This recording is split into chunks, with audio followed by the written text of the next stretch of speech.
Japanese are supposed to be on time. Thanks, Roger. Hello, everyone, and welcome to the May 2022 Bitcoin Cash upgrade live stream. My name is Lightning. I am joined with my co-host Alex, and I'm sure all of you are here because you want to see our handsome faces. Joining us at the beginning of the stream, we have Jonathan Silverblood, who is one of the authors of the chips that have been included in this upgrade. And joining us later will be some other very important developers who had a hand in creating these wonderful upgrades, which they will tell you all about because I am certainly not competent to explain them in any detail. Alex, would you like to perhaps introduce yourself and tell us a little bit about what we're going to be talking about today? Sure. So I'm Alex, you can tell by the giant name on the screen. I've been in crypto for quite a while, not as long as I would have liked. I wish I got in back in 2011 when I first read about Bitcoin, but I was a bit young then. But I've been in the space for a while. Came to Bitcoin Cash about 2-3 weeks after the split, after the 2 megabyte block upgrade failed on Bitcoin. After that was taken away, and really just been a part of the community ever since. And today we're going to be talking about a couple different things. We're going to be talking about the 2 main upgrades that are happening right now in a couple hours, which are going to be bigger script integers, better math, and then also when we're talking about native introspection opcodes, we have quite a guest list, which I'm really excited to be talking with some of these guys here. I don't know if we want to introduce anyone. I mean, you already introduced Jonathan, who's one of our speakers. But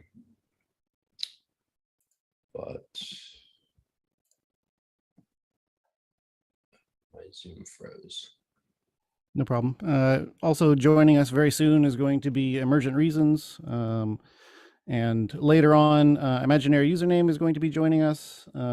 Jason Dreisner is going to be joining us as well. And that rounds out our guest list for today. Jonathan, I see you have a lot of snacks on your table. Could you please tell me what are we eating today? Could you ask the question again? Sure. What are we eating? You're sharing these wonderful snacks with us. Right. So this is lemon cookies. Oh. This is some dried berries. There's some assortment of nuts and some general candy and some breadsticks. Fantastic. That's nice. All I got is this glazed coffee roll from Wawa I just got 20 minutes ago. It looked big enough. As big as my face. I don't have anything. I feel quite left out here. I should have prepared something. I'll buy you a coffee. Thank you. I appreciate that. Please send it into orbit. Yeah, I'll have it teleported. It'll be on the next block. Thank you. Speaking of blocks, let me see here. We are at.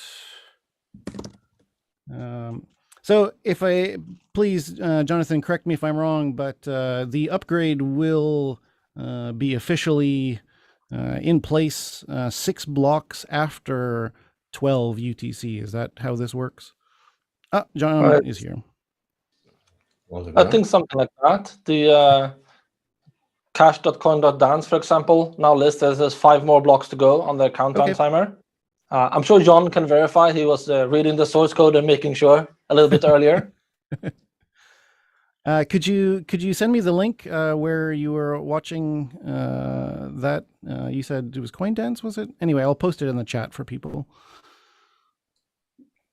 The people at home can follow along. cash.coin.dance. Oh, gee, before we forget, Yes. we definitely want to give thanks to our sponsor, BitDeer. Absolutely. So BitDeer is a mining service. They're great guys. Been big proponents of Bitcoin Cash space for a while. They're actually sponsoring this video today, this live stream, and we're going to be giving away almost $1,000 in Bitcoin Cash. So you'll be seeing some links posted in the chat by Cheap or myself, and then also every so often I'm going to be holding up a sheet of paper with a QR code. First to scan it, we'll be sweeping the funds, and so the links are going to be between $5 and $25, and the QR codes are going to be filled with $75 of Bitcoin Cash. Wow! So whoever's first, I know, lucky day, you're going to buy yourself either one overpriced Starbucks coffee or math. It's 75 divided by 5, whatever the hell that is. I don't. Too early.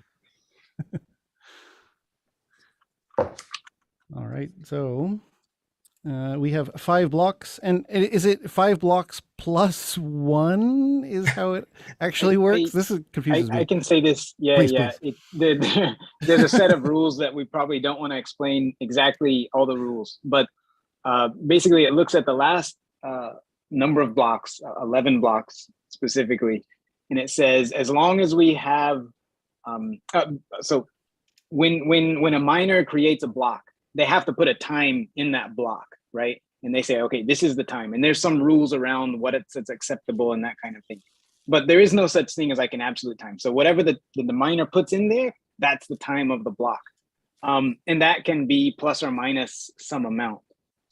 So it looks at the last 11 blocks and it says, as soon as we have at least 5, so as soon as we have 5, as soon as we have 5 blocks that are after where the miner said this block is after 12 UTC. As soon as we have 5 or 6 of those, then it says, the consensus rules say, okay, it's been activated. Now, no matter what happens going forward, the next block is going to have the new rules in the block. So that can be 5, but it'll probably be 6. And then the next one after that has the new rules in it. I see. Thank you very much. I know that you finished just recently a Twitter Spaces, and the question was already asked there.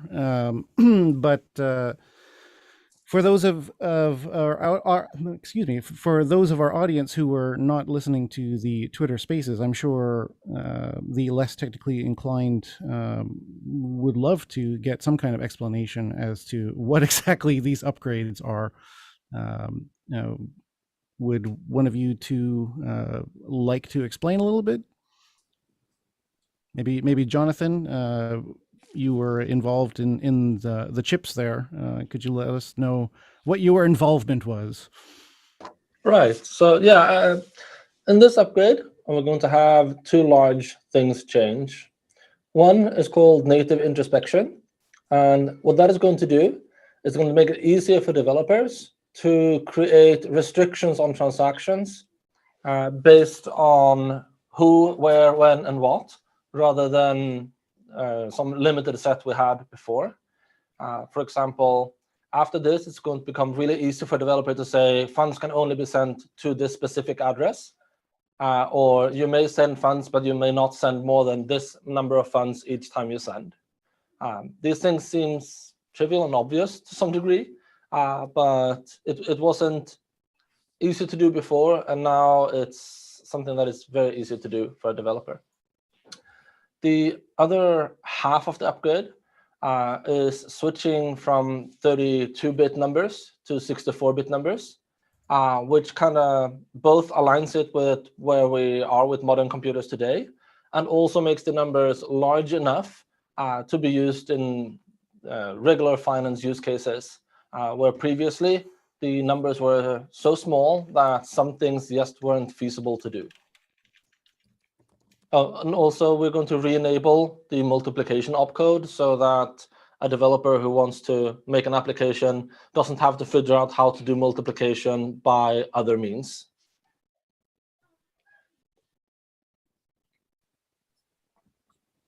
Okay, so and let me please. Just as a short summary, because I just struggled with this on the live stream. But yeah, the huge benefit, it comes down to, if you were going to summarize it, it would be for app developers, entrepreneurs and app developers. Now making smart contracts and applications with Bitcoin Cash is easier, faster, safer, and it actually scales better. So the contracts that you do are smaller on the blockchain. So there's benefits for the entrepreneurs, and then a kind of a small benefit that it scales a little bit better because of the upgrade, if you wanted to really take it up to a higher level. Thank you very much. I see we have some questions in the chat already. Roger, thank you for joining us. Roger asks, can people discuss the potential dangers, if any, during this upgrade? I honestly don't think there is any danger to this upgrade. We had pretty significant discussion well over half a year ago and hashed everything out back then. And so we've kind of just been sitting here and waiting to see, like, is anyone able to come up with a reason not to do this? And for the last half a year, no one has. And it's not for lack of trying. Like, there's been additional test vectors being made. There have been transactions on the test networks. There's been a lot of work. Multiple node teams have implemented it in their own nodes. We haven't found anything that would say that this is a bad thing. And so I think we're going to end up in a situation where this is just going to get upgraded and nothing peculiar will happen. It will just work. And I'll even say the opposite. I mean, so yeah, to steelman it, of course, there's a chance that there's some bug in the code. That's true of any upgrade, right? But I don't think there is. It's been hacked to death, and there's a ton of test vectors for everything. But if there is one, we'll fix it. But no, there's none of the kind of risks that we've faced, and specifically Roger has very painfully faced in the past. And that's what I was saying is the opposite, is that whereas in the past, each upgrade was often quite painful, right? It was like there's a lot of last minute stuff. There was ideas coming out at the last minute. There were, ultimatums being put out at the last minute. The code hadn't been finalized until like a month before the upgrade. And even then it was like, oh, well, maybe we're going to change this thing. Whereas now that we have the chip process and everyone has pretty much agreed to follow it, which means that as long as everybody agrees to follow it, then, for example, the code has to be done 6 months ahead. The upgrade has to be finalized 6 months ahead. So that means, like Jonathan said, we were sorting all this stuff out a long time ago and hashing everything out a long time ago. So all the discussions and compromises and collaboration happened long ago. And then by the time we reached 6 months before the upgrade, it was like, okay, yeah, everybody knows what's going to happen already. It's just a matter of getting it into the code. And then it got into the code. And then it's just something that never happened before, which is that in the 6 months since then, the only thing people talk about is the next upgrade, right? So people are already working on and planning for the next upgrade, which is fantastic, because that means the businesses involved, like General Protocols and others, the developers, they're just confident. They understand what's going to happen and it's stable. Nobody's worried that things are going to get upended at the last minute or something like that. So people are just moving ahead beyond the current upgrade. The current upgrade is almost an afterthought now for everybody who's working on these kind of things. And John, do you want to just quickly touch upon what the chip process is for those unfamiliar? Yeah, that's a famous question that apparently never gets clearly answered. We're working on it. Chief, I think, do you want to try to answer that, like with what you think is a short answer, or should I try that? how about I give it a shot and then you jump in when I drop the ball. Okay, all right. Okay, so basically, the chip process is a new thing. It doesn't really exist anywhere else. There is not a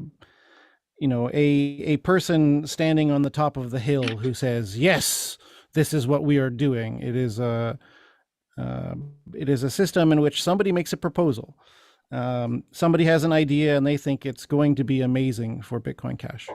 And it is now up to that person to do all of the hard work of research, talking to all of the. I think we lost Cheap. The cat died.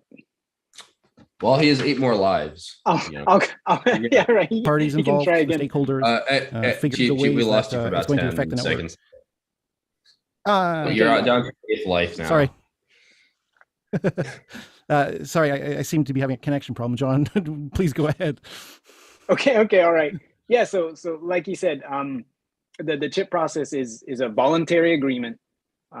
It uses what's called a shelling point, which is something that the former developer in Bitcoin Cash kind of established. It's a very good idea. Where as long as everybody agrees on it, everybody agrees on it, and that sounds silly, but that's the way humans work. And so there's this thing called the chip process. Everybody agrees on it, and it just says, hey, the default in Bitcoin Cash is that we have a network effect that we have to protect, and there's a lot of users using it, and there's people doing things on it. There's companies that have built products on it. Don't break things first. Don't break things. But the default reaction to any good idea is no, right? No, that's not going to happen. And the way to get from no to yes, that's definitely going to happen is the chip process. And like Cheap Lightning was saying, that involves going out, having a good idea, explaining it very clearly, not just an idea, but exactly how is this going to work? What does it do? What are the risks? What are the benefits? What does it break? And if that has anything in it, like, you're going to get a ton of pushback, right? What impact might it have on business? What impact, all of these kind of things, all the meta of a change, not just the technical details. And you have to go out and communicate with people. You have to talk with miners and pools and exchanges and businesses and investors and other stakeholders. You have to go out and find the stakeholders who would be impacted by this. And you make sure that they're okay with it and that they think it's a good idea. And you collect, their statements like, yeah, this guy thinks it's a good idea, but no, they said you really can't do this because it's going to break our process or our product or whatever. So yeah, you have to do a ton of work, a ton of legwork, and a ton of consensus building to get all of these stakeholders listed up and to convince everyone that this is actually a good idea, like actually a very good idea, and it's worth the risk of doing an upgrade. And once you've done all that work, by the time you've done all that work and all that consensus building, it's already agreed, and there's nothing really to argue about. There's no, you don't need a king to come in and tell everybody to do it. Everybody's already agreed to do it. And that's why things are stable, is because by the time any of these things were agreed on, by the time they reached like a yes kind of phase of the chip process, they had already been through a very rough gauntlet of feedback and collaboration and criticism, so that yeah, if they reach that point, then everybody pretty much already agrees that it's a good idea. And we recently, how was that? That was excellent. If you want even a more in-depth look at the chip process, we recently made a video going into it a little bit of detail on this very YouTube channel, the Satoshi's Angels YouTube channel. So feel free to later and find the chip process video, and you'll get a few other views on it. There was some question, and to give major credit, right? I don't know where he is on people's screen, but Jonathan is he's an incredible example of doing what I just said. So he did so much work to carry the chips forward, right? Because if you look at, I'm not going to name other chains, but yeah, if you look at some other processes for how changes happen, they have a thing where you can publish like, oh, here's this technical change that we're going to make, right? And that's the extent of it. They publish a technical change, but that's it. And there's not very much meta going on around it. There's no kind of way to figure out, is this actually a good idea? Did they really cover all their bases? Does this cause problems that they didn't talk about or they didn't realize? It's really hard to do it because other chains don't actually have a process, and they don't have a process because they don't need one, because there's a king, whether they say there is or not. Other chains have a king sitting there in reality, right? A de facto king, whether they have the label or not. And they say whether something happens or not, or it's a team. Maybe there's a small team that makes the choice, but they say whether something happens or not. And that's a very unstable process, actually, right? Depending on those people, because as soon as they get leaned on, they start to change their mind. Or as soon as they get a carrot or a stick, it's very easy for them to change their mind and suddenly derail the whole ecosystem, even if the ecosystem doesn't think their ideas are good. So yeah, Jonathan has done an amazing job of that, of actually communicating with people, checking with all these different stakeholders, making sure what they think about it, getting people to work on things, making sure things happen on time, on schedule, making sure people do what they said they're going to do. It's a ton of work. And just having a good idea is literally like, you know, like they always say, it's just like 1% or less of the work that actually gets done. So Jonathan, it's time to name some names. Who was really helpful in getting these chips across the line?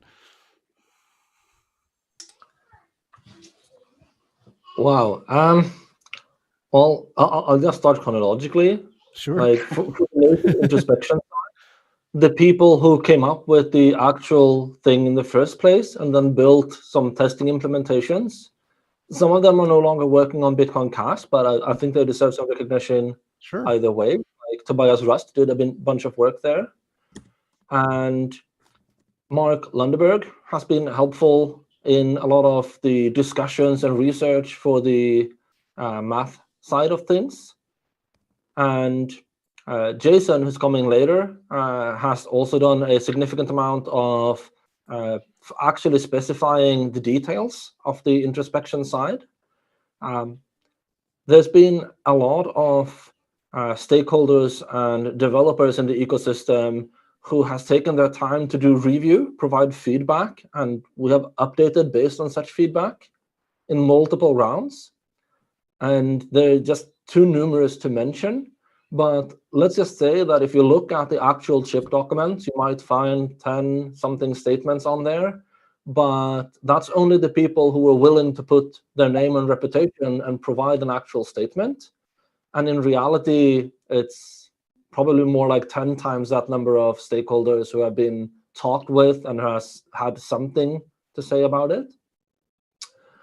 Then, of course, the actual implementations in the nodes so that we can use it, also very important. The companies that showed what the need was and what the value the solutions can provide, they've also had a significant amount. Like without them, there'd be no pressure to act.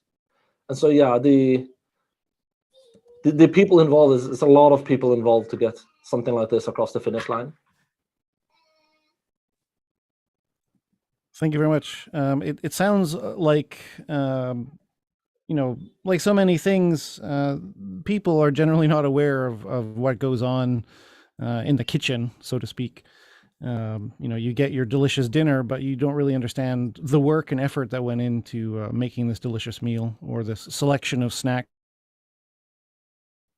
on your table, as the case may be. You know, there's so many people involved. Yes. Oh, sorry. I thought you were done. I was Let not. me just add. Go ahead. Sorry. I just wanted to add to Jonathan's to add something that Jonathan did so much work on that, and other people did so much work on it.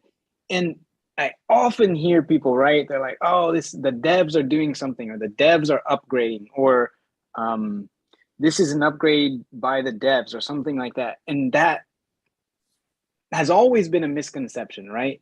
Because the network does things. And in the past, I think what happened is and still true in a lot of chains, is that the devs are the only real stakeholders in a lot of cases, right? And they're not exactly the devs in a lot of cases. They're actually like the business team or the marketing team that came up with a coin, whatever. But even on very serious coins, in a lot of cases, the only people using it are devs or some close neighbors to them.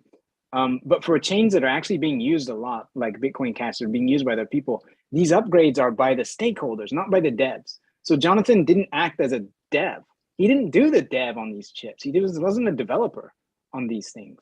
He was an organizer, and he was a business representative, and he was he represented several types of stakeholder. And the people that he talked to were majority not devs, right? They were other kinds of stakeholders. And so these chips are not dev upgrades. This isn't a dev upgrade. This is a network upgrade. This is an upgrade for all the stakeholders of Bitcoin Cash, all the businesses, users, exchanges, pools, etc. So I've been very happy to see that we actually have, kind of on paper evidence now to show that, like, look, this isn't just devs doing something in a back room in a basement somewhere. This is something that involves the whole network in the decision process. So yeah, again, thanks to Jonathan for doing all that work. Thank you. I see Bitcoin Cash podcast asked a question: does native introspection allow creating of coin white blacklists, which could increase regulatory pressure and reduce fungibility? I think I can answer that one.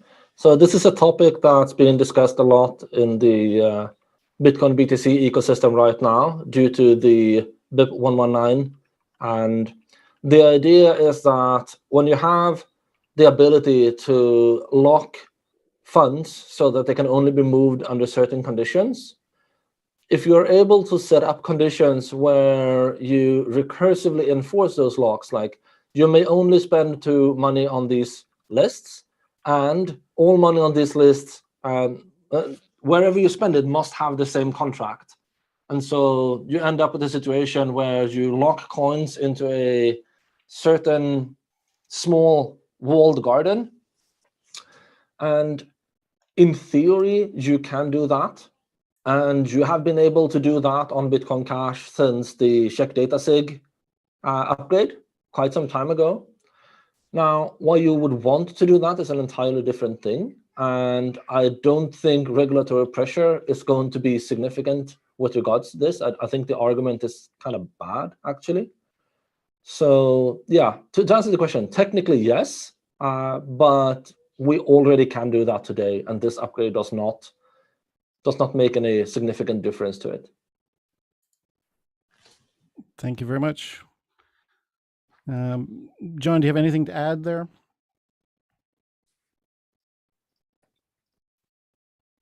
I believe you're on mute, John. That's good, because I didn't have anything. All right. Another question from the audience. Sherry asks, also, how does the upgrade affect users? So I can answer that too, I think. Or John can if you want to. I heard you answer it earlier. Yeah, basically it makes it easier for businesses, entrepreneurs, and devs to create things with Bitcoin Cash. And so you can expect for it to be easier for wallets and other web apps to do more interesting things now. One quick thing I just want to say on it, just to give people that maybe helps make a connection, is that this is, whereas for the user in the beginning it meant nothing. Remember the iPhone going from 32-bit architecture to 64-bit. it does nothing for you if no developers take advantage of it, but enable huge leaps and bounds of performance improvements, new applications, etc. So, I mean, it's a huge upgrade that you're not going to necessarily see a day-to-day benefit like that, but it allows for so much more to happen. And I can add to that. Yeah, that's a good point. I can add to it that the unfortunate truth is that UTXO development basically got put on pause in 2017, right, with the BTC BCH split, and since then, like very little was done on UTXO development, and it was terrible. It was a huge disruption of the progress that Bitcoin had been making up to that point, and all the pressure to, maybe a lot of people don't remember, I don't know, but in the past it used to be like, hey, everything that other people want to do and experiment with, we're going to take the best ideas and do those on Bitcoin. And that idea just went right. It died with the whole idea of never upgrade or whatever it is. I'm not sure what Bitcoin says. I don't want to get into that, but so slowly but surely Bitcoin Cash has built that momentum back up. So it started with some smaller upgrades, and then there was a huge upgrade that allowed what's called covenants, which is what people would really think of as smart contracts, where they can actually do intelligent things and pretty useful things. So there was a huge upgrade that made that possible. And then from that point, we're just going to ignore the splits and that silly stuff. But from that point, the development has continued so that we'll be able to do these things that we want to do with money, and be able to not only send and receive money like we can do today, but do very useful things that any business or individual would want to do with money, without having to trust, some institution to take their money and do things custodially, doing things like savings accounts, loans, which would involve things like NFTs and smart contracts on main chain, or being able to do payroll on main chain with some kind of application, trustless application, being able to, all kinds of things that you would want to do with money. DAOs, for example, being able to do those is something that we'll be able to do eventually. So all of these ideas are now being developed, and that momentum has been built back up so that we can actually move ahead again and do all the things that permissionless money should be able to do for people, all the utility that should be able to provide. Thank you very much. I see we have a special guest, Roger. Lovely to see you again. Welcome. I believe you are muted in some way. I can't hear you. Is it me? No, Roger, I think it's your Zoom settings. We can't hear you. I think you're Zoom input. It has been 30 minutes and we still have not found a block. We're still waiting at 5 blocks. Can you hear me now? Yes, sir. Okay, so right microphone input makes all the difference. So I think we're going to have one additional special guest here any moment as well. But just want to tell you, I've been quiet the last year, but still been watching intently. And thank you to everybody in the peer-to-peer electronic cash ecosystem, because it's more than just speculation.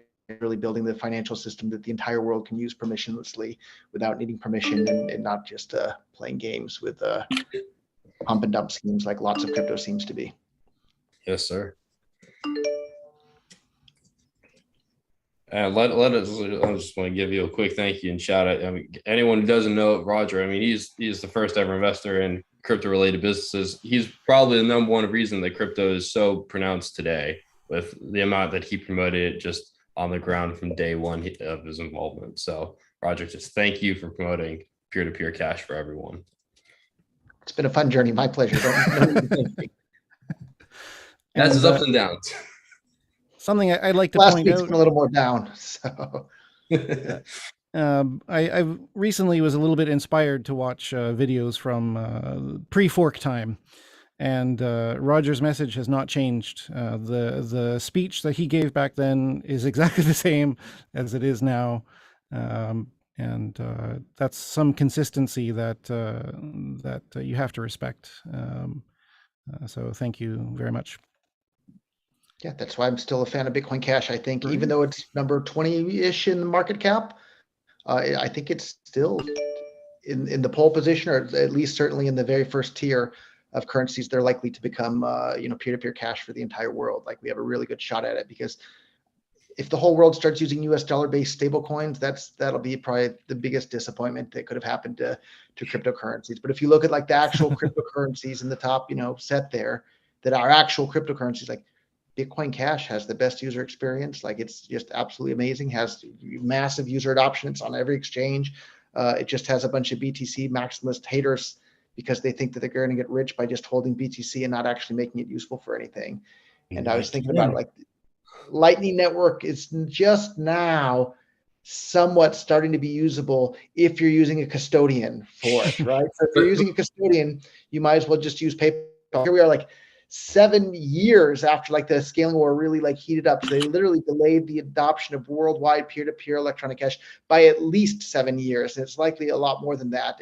But I feel like Lightning Network's been the most hyped vaporware ever in the history of like all of humankind. Like, what vaporware has been hyped more than that? Whereas just now, after years and years and years after they've been saying 18 months away, it's just now barely starting to become usable when you're using a custodian. So that's my take on that. So, and I'm sure I'll get lots of hate from the BTC Maximus for pointing out that the Emperor has no clothes there. Hey, I don't mind. Are we going to have a dunk session on Lightning Network? That would be kind of fun. I don't know if that's appropriate, but we can always do a whole live stream on that. So speaking of live streams, though, I want to implore the community, and I'll try and participate when I can as well. But like, that's one thing that I think Bitcoin Cash is a bit lacking. We're busy building all sorts of cool things, and we know Bitcoin Cash is awesome, but we're not doing good enough outreach to the general public. They have all of these live streamers and Twitter spaces and this and that, like with lots of people hearing about BTC this and pump BTC that and just hold it, bro, and this and that. Like, I think we need to reach out to the world like, hey, Bitcoin Cash is awesome for payments worldwide, and spread the message and use that shareable link feature to send everybody, $1 or even 10 cents and get them on board that way as well. I think we've been falling behind a little bit or a lot on that point. And I would love everybody's help on that as well. I agree. Yes, sir. If anybody wants some material, a little bit of self-promotion, but this is useful. If you go to blog.generalprotocols.com, we collect lots of shareable material, stuff that you can use to explain certain aspects of Bitcoin Cash, or talk about it, or say what's interesting, or just find some topic to talk about. So it might be useful for some people. But yeah, I agree. We try to do some live streams with, not live streams, but the Twitter spaces. We've tried a few times at General Protocols. Would love for other stakeholders to do those as well. Yeah, I'm happy to volunteer my Twitter account to help get those started, since it has a big enough following to hopefully get some critical mass. And then another website, I'm sure a lot of us saw whybitcoincash.com when it first came out. Oh yeah. Kim.com built that. He actually made some updates maybe a month or two ago now, where there's a bunch of like images and stuff that you can post on social media and Twitter that explain very, very clearly the differences. And so like that, he made it even easier for people to share. And occasionally I see those floating around on social media as well. But I think everybody imagines that Bitcoin works the way Bitcoin Cash actually does. And the fact like when the split happened, it was so razor close. Bitcoin Cash very nearly won the Bitcoin name. And if Bitcoin Cash had won the Bitcoin name, Bitcoin Cash, it wouldn't be, $30,000. It'd be maybe $300,000 by now, because the user experience would have been so good the whole time. But instead, BTC has the cool Bitcoin name, but Bitcoin Cash has the cool user experience. And so we're focused on the actual tech of what works and gives people a good user experience. Love Bitcoin Cash. People that are just, chasing the dream of getting rich quick.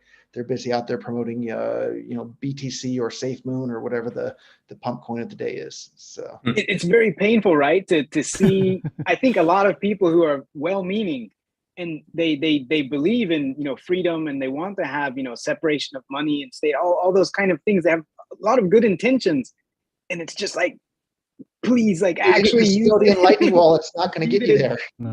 Right? It's like, yes, you have the right idea and all the things that you're saying are wonderful. You just don't realize that the thing that you're promoting doesn't actually accomplish that. It's really painful to see it. And it used to accomplish that, right? And it just, now it doesn't. But yeah.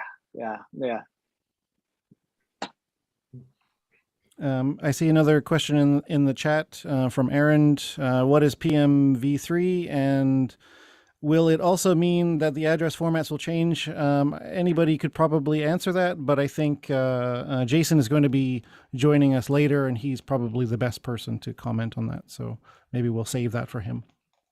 Let me just say a tiny bit on that. The PMV3 has been replaced by Jason's other chip. So, and he did a lot of things. He did a lot of work and thought and thinking and planning so that we can get the benefits of his PMV3 idea, which have also been there in like the group proposal and this the PMV3, and then now in the cash tokens proposal, but get those benefits without breaking anything. And that was something that he did a lot of work to do, so that we don't need to break anything. Nobody's going to get their app messed up. Nobody's going to get their wallet messed up. And we get new abilities and features. So yeah, he's done a lot of work to do that. So no, it's not going to require a version upgrade. So that's a very loaded question that has a lot of implication to it. So I wanted to just get that across. Get out there. Well, thank you very much. Yeah. But because doing things like that breaks things, right? Sure. That's And what I was speaking of talking new about on the abilities, live stream. new abilities and new features, those are brought to the world by new businesses. And I see that Kim.com is on the call here, who's been busy building some really, I've seen the demos of these. They're getting really close and really, really powerful. I'd love to hear Kim talk about what he's excited about on that front, if he doesn't mind. Yeah, absolutely. Can you guys hear me? Yes, sir. Yeah. Yes, sir. Hi, everyone. Well, first of all, congratulations. I'm excited for this update today. Let's hope it all goes smooth.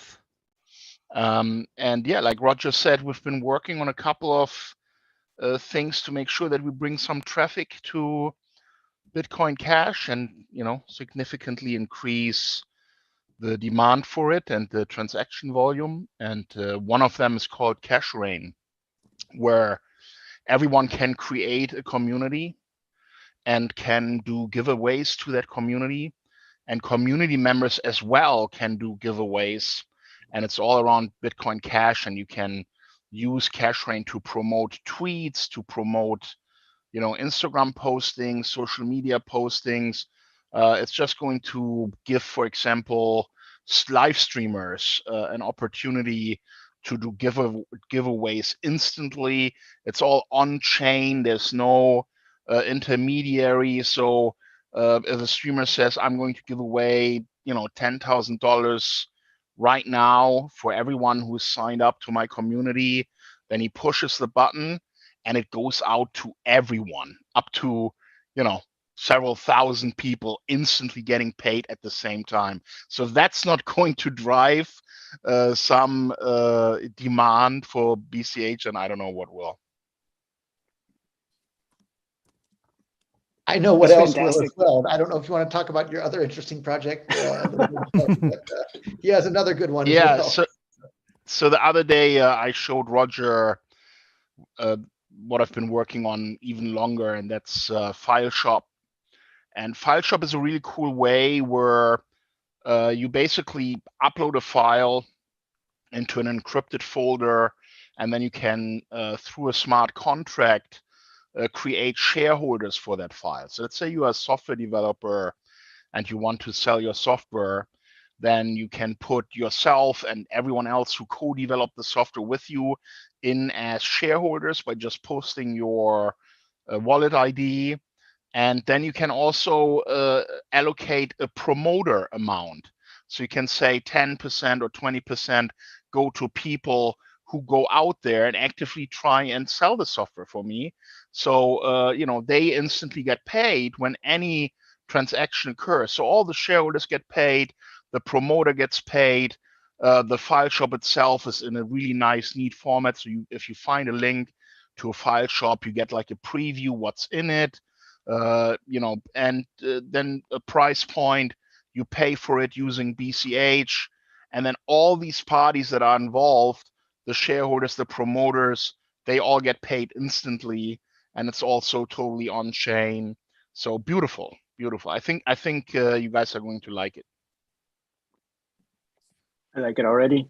Everything that takes advantage of social networking, right? Obviously, that's a thing that needs to be done and integrated. And there's this perverse incentive, right, where social networks have this kind of tendency to want to do their and to sorry, my battery died.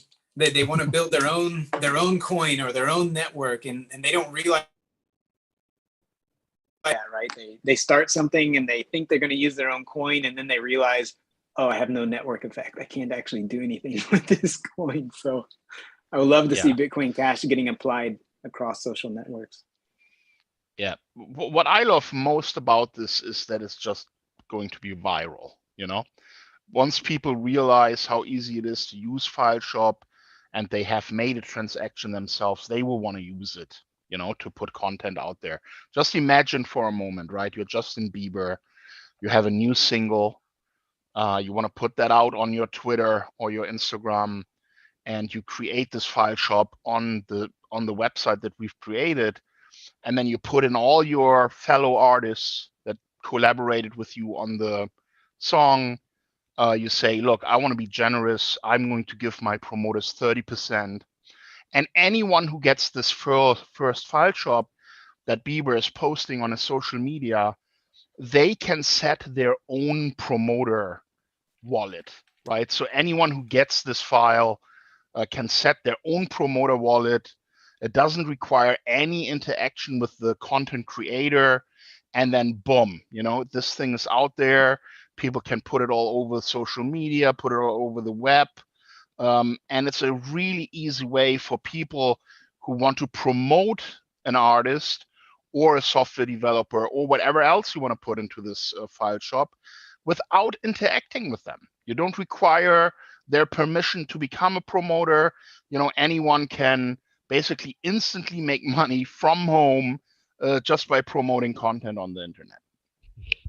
It sounds great too, because you can add other people, right? Other people who were involved with whatever production, so that it doesn't become, one person receiving money and then, everybody else looking at them like, hey, well, you're going to share some of that, right? Like you can actually set up the group so that everybody's participating without having to do some kind of uncomfortable custodial process where you're doing. That sounds great. Yeah, and what artists hate is this creative accounting by the labels, right? So in the end, they get a share of something after all the costs and marketing and da-da-da. By using this very direct approach, they don't need to trust any third parties. They put in their wallet ID, put in their collaborators' wallet IDs with their shares that they have agreed to. And then every single time he sells a song, everyone gets paid real time. This is totally going to change how people are dealing with content online. And Kim left out a little bit of how it works. So you literally create an encrypted file container, and then it uploads that encrypted file container to IPFS. So there's it works for anybody, anywhere there. And for anybody that's listening that doesn't know what IPFS is, go and Google that after. It's really, really a cool system that people all over the world can use. So. Yeah, so uncensorable hosting. We are not hosting the files ourselves, and the whole process is completely Web3 and utilizing crypto in the way it's meant to be used. Like BCH, instant payments to everyone, no middleman, no custodial relationship. It's just beautiful, And this tool, I believe, is going to grow virally, because anyone who will see how it works will be like, holy shit, I need to do that as well. Yeah, and I think there's I think on YouTube streamers and so forth, they take actually a huge cut from anything that you get in the whatever they call tips on the various platforms, but they take an enormous cut. It was way bigger than I expected it would be. I think it's 40%. Yeah, it's something that you wouldn't imagine, right, until you actually see it on paper. But yeah, so yeah, having something that even reduces that to some kind of reasonable number would be fantastic for people. Yeah, here's another thing to think about. This is a very good point. Let's say you are a YouTuber, you have a huge following, or you're a Twitch streamer, and you have like 10,000 people watching you live. If you see content in a file shop from any of your artists that you like, you can literally take that stuff, put yourself in as the promoter, and then tell everyone on your stream, this is the latest song, 21 Savage, whatever. I love this guy. I love this song. And you know that anyone who downloads that and pays for that, you get your share instantly, and you never even had to enter into any kind of relationship with the artist, right? So that is what makes this so powerful, because there's nothing like this out there. That is beautiful, man. I love to hear that. I love it. I don't know if you know, but so the company that I operate together with Jonathan there is General Protocols, and it's protocols for a reason, right? Having protocols which just tell you, hey, this is how you do the thing. You don't have to ask me to do it. Just do it, and it works. And so we can set up an interface. So, if people want to use our systems, they don't have to ask us. You don't have to sign a contract. You don't have to do a monthly, invoicing to settle our payments and things like that. You just say how it works, and it works. It's beautiful to see stuff like that getting built. I love it, the way you described that.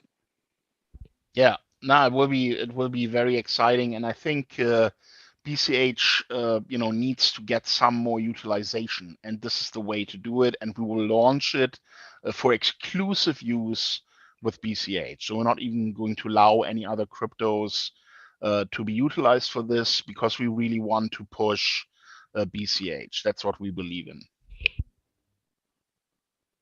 Fantastic. And we believe it not because we're a BCH maximalists. We believe it because it works so incredibly well. The user experience is there. It's the best peer-to-peer electronic system in the world today. Yeah, it's something that I see people sometimes missing, where they say, oh, you should just accept all cryptos. And they don't realize that when you do that, what you're doing is you're cutting everything down to the least common denominator. You're cutting everything down to the weakest link in whatever system you're setting up. So yeah, if you try to include everybody, you end up not really being able to do interesting things. So. And it's confusing for the users too. Most average Joe will have no idea what the difference is between this one and that one, and what address format this, and it's and we wouldn't want users, to have to use something like Lightning, unintended, insecure. It's not peer-to-peer. So, we prefer the original vision. We prefer what BCH does, and I think it does it the best, and that's why. Yeah, exactly. It works. It's instant. And, what's also so beautiful about these two applications is that people will get to see the power of BCH when you can instantly transfer thousands of payments to people in your community, and they all receive it at the same time. That will be a lightning bulb that goes off for people, where they say, holy shit, I didn't know that this is even possible. That you guys can do this, and that you have the capacity to do all these thousands of payments instantly. That is something, once people realize how powerful BCH is in that regard, more and more are going to use it. Yeah, a lot of people don't even realize to receive a Lightning payment or to send a Lightning payment to somebody, first they have to generate an invoice that's requesting a specific amount from you. Like, it's just such a bad user experience. They have some workarounds for it, but they all end up being some kind of custodial thing that just completely blows your privacy out of the water, or some other like major trade-off. And I don't know, I guess people just have to run into the wall by themselves several times before they realize, like, okay, actually this isn't good. I mean, just look at what is happening in El Salvador. I mean, why did the government push for this, and especially a Lightning solution? Well, it's censorable money. Lightning is censorable. And if the majority of people are using a KYC application, the government can shut it down, freeze your funds still. They can take over whatever service. I mean, when the government created their own Lightning wallet for, you give everyone like $30 equivalent of Bitcoin, and then also forcing every merchant to, well, that was never the goal of crypto. It's not to have governments force something that people don't want. It's to give them their own choice to go to a better tool to take power away from governments. And El Salvador, if you disagree, you'll be arrested. Who knows what happens after you're behind bars in jail? I mean, you can't be critical even of the system. It's really quite sad, and you see a lot of people on the BTC side that are just pushing for this stuff, and they're cheering it. And it's quite sad as people have fallen away from the original vision of what crypto was meant to accomplish. We just got to keep building, making sure that we market, promote, get people to use it. Once they have something that works, it's one of those things. I've had a lot of these upgrades in my somewhat long life. There's some upgrades that you go through and you never go back. You just can't, right? You're like, I'm never going back. High-speed internet. Like I used to use dial-up internet. You cannot go back to that after you've got high-speed internet. After you've got fiber, you can't go back to coax or whatever it is, or digital cameras, like a good digital camera. Who's going back to analog and film cameras for some very special reasons, maybe, but generally no. And I think Bitcoin Cash is going to be the same. We just got to focus on our thing, make it the best, make people use it, show them how good it is, and then they're just not going to go, right? When they try some substandard solution, they'll be like, I'm good, right? So yeah, we just got to make our own things amazing and make sure to get them in people's hands. Hey guys, real quick, just want to say welcome to Imaginary. I think he's actually been here for a little while. Hey. Hey, where are we on the blocks? I haven't been watching that. 4 more blocks. Okay. 4 more. All right. Yeah, sorry, for some reason I was waiting for you to jump in, but I forgot you don't use the camera. So my apologies. No problem. Yeah, I'm here. And welcome. In that case, welcome, sir. We love to have you here.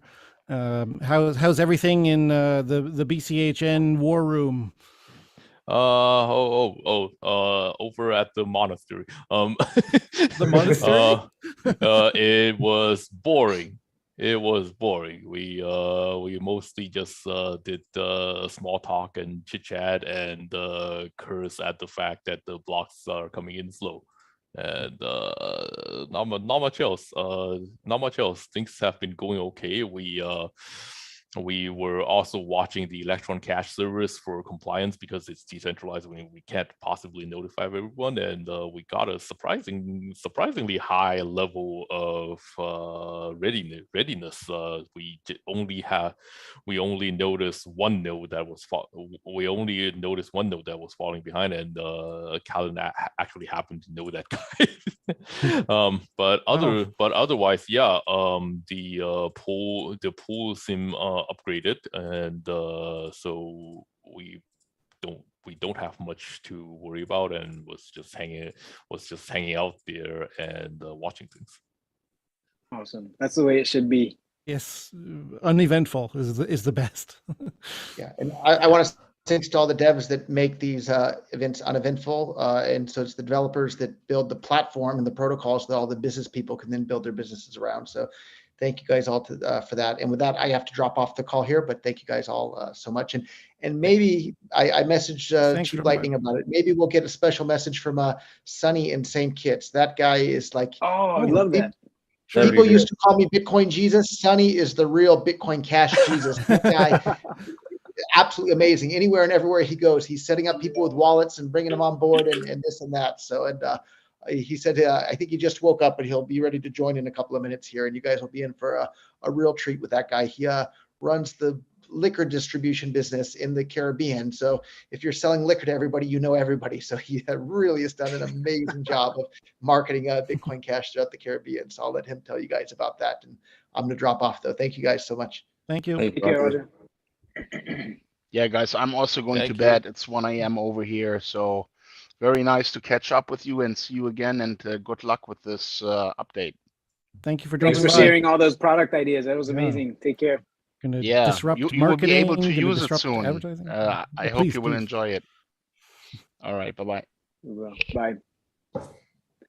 You know what Roger was saying about Sunny is the same thing I heard from Ryan. So Ryan Giffen, who has been doing so much, talking to merchants and getting merchants to understand the benefits of having an optional way to work with money, different way to work with money. And he's the same, right? He already has a lot of business relationships and he has an established network. And so when he comes in and he says, hey, if you're looking for an alternative, or if you need another way to do things, or you're looking for, a new stream of income that will probably grow over time, look at this. And they already know who he is. So they say, oh, okay, I know this guy. I know he's not going to just make something up and sell me something. So yeah, that makes a big deal. So any business people who are out there, if you can find a way to make Bitcoin Cash useful for people in your network, don't hesitate to introduce Ryan's it to waving them. hello in the chat. So hey, Ryan. Hey, Ryan. Good to see you. Hello. Ryan is awesome. Yeah, well, we're fortunate to have a lot of great people like Sonny, like Ryan, like Mark, a bunch of people in this community that are doing a lot of good spreading, and also many people, spreading Bitcoin Cash without even necessarily being named or going public. It's people going off on their own and doing it in the local communities. So, I mean, I think we're probably the only crypto group that takes such a serious approach to merchant adoption. Can't say I've seen anything close to this in any other community.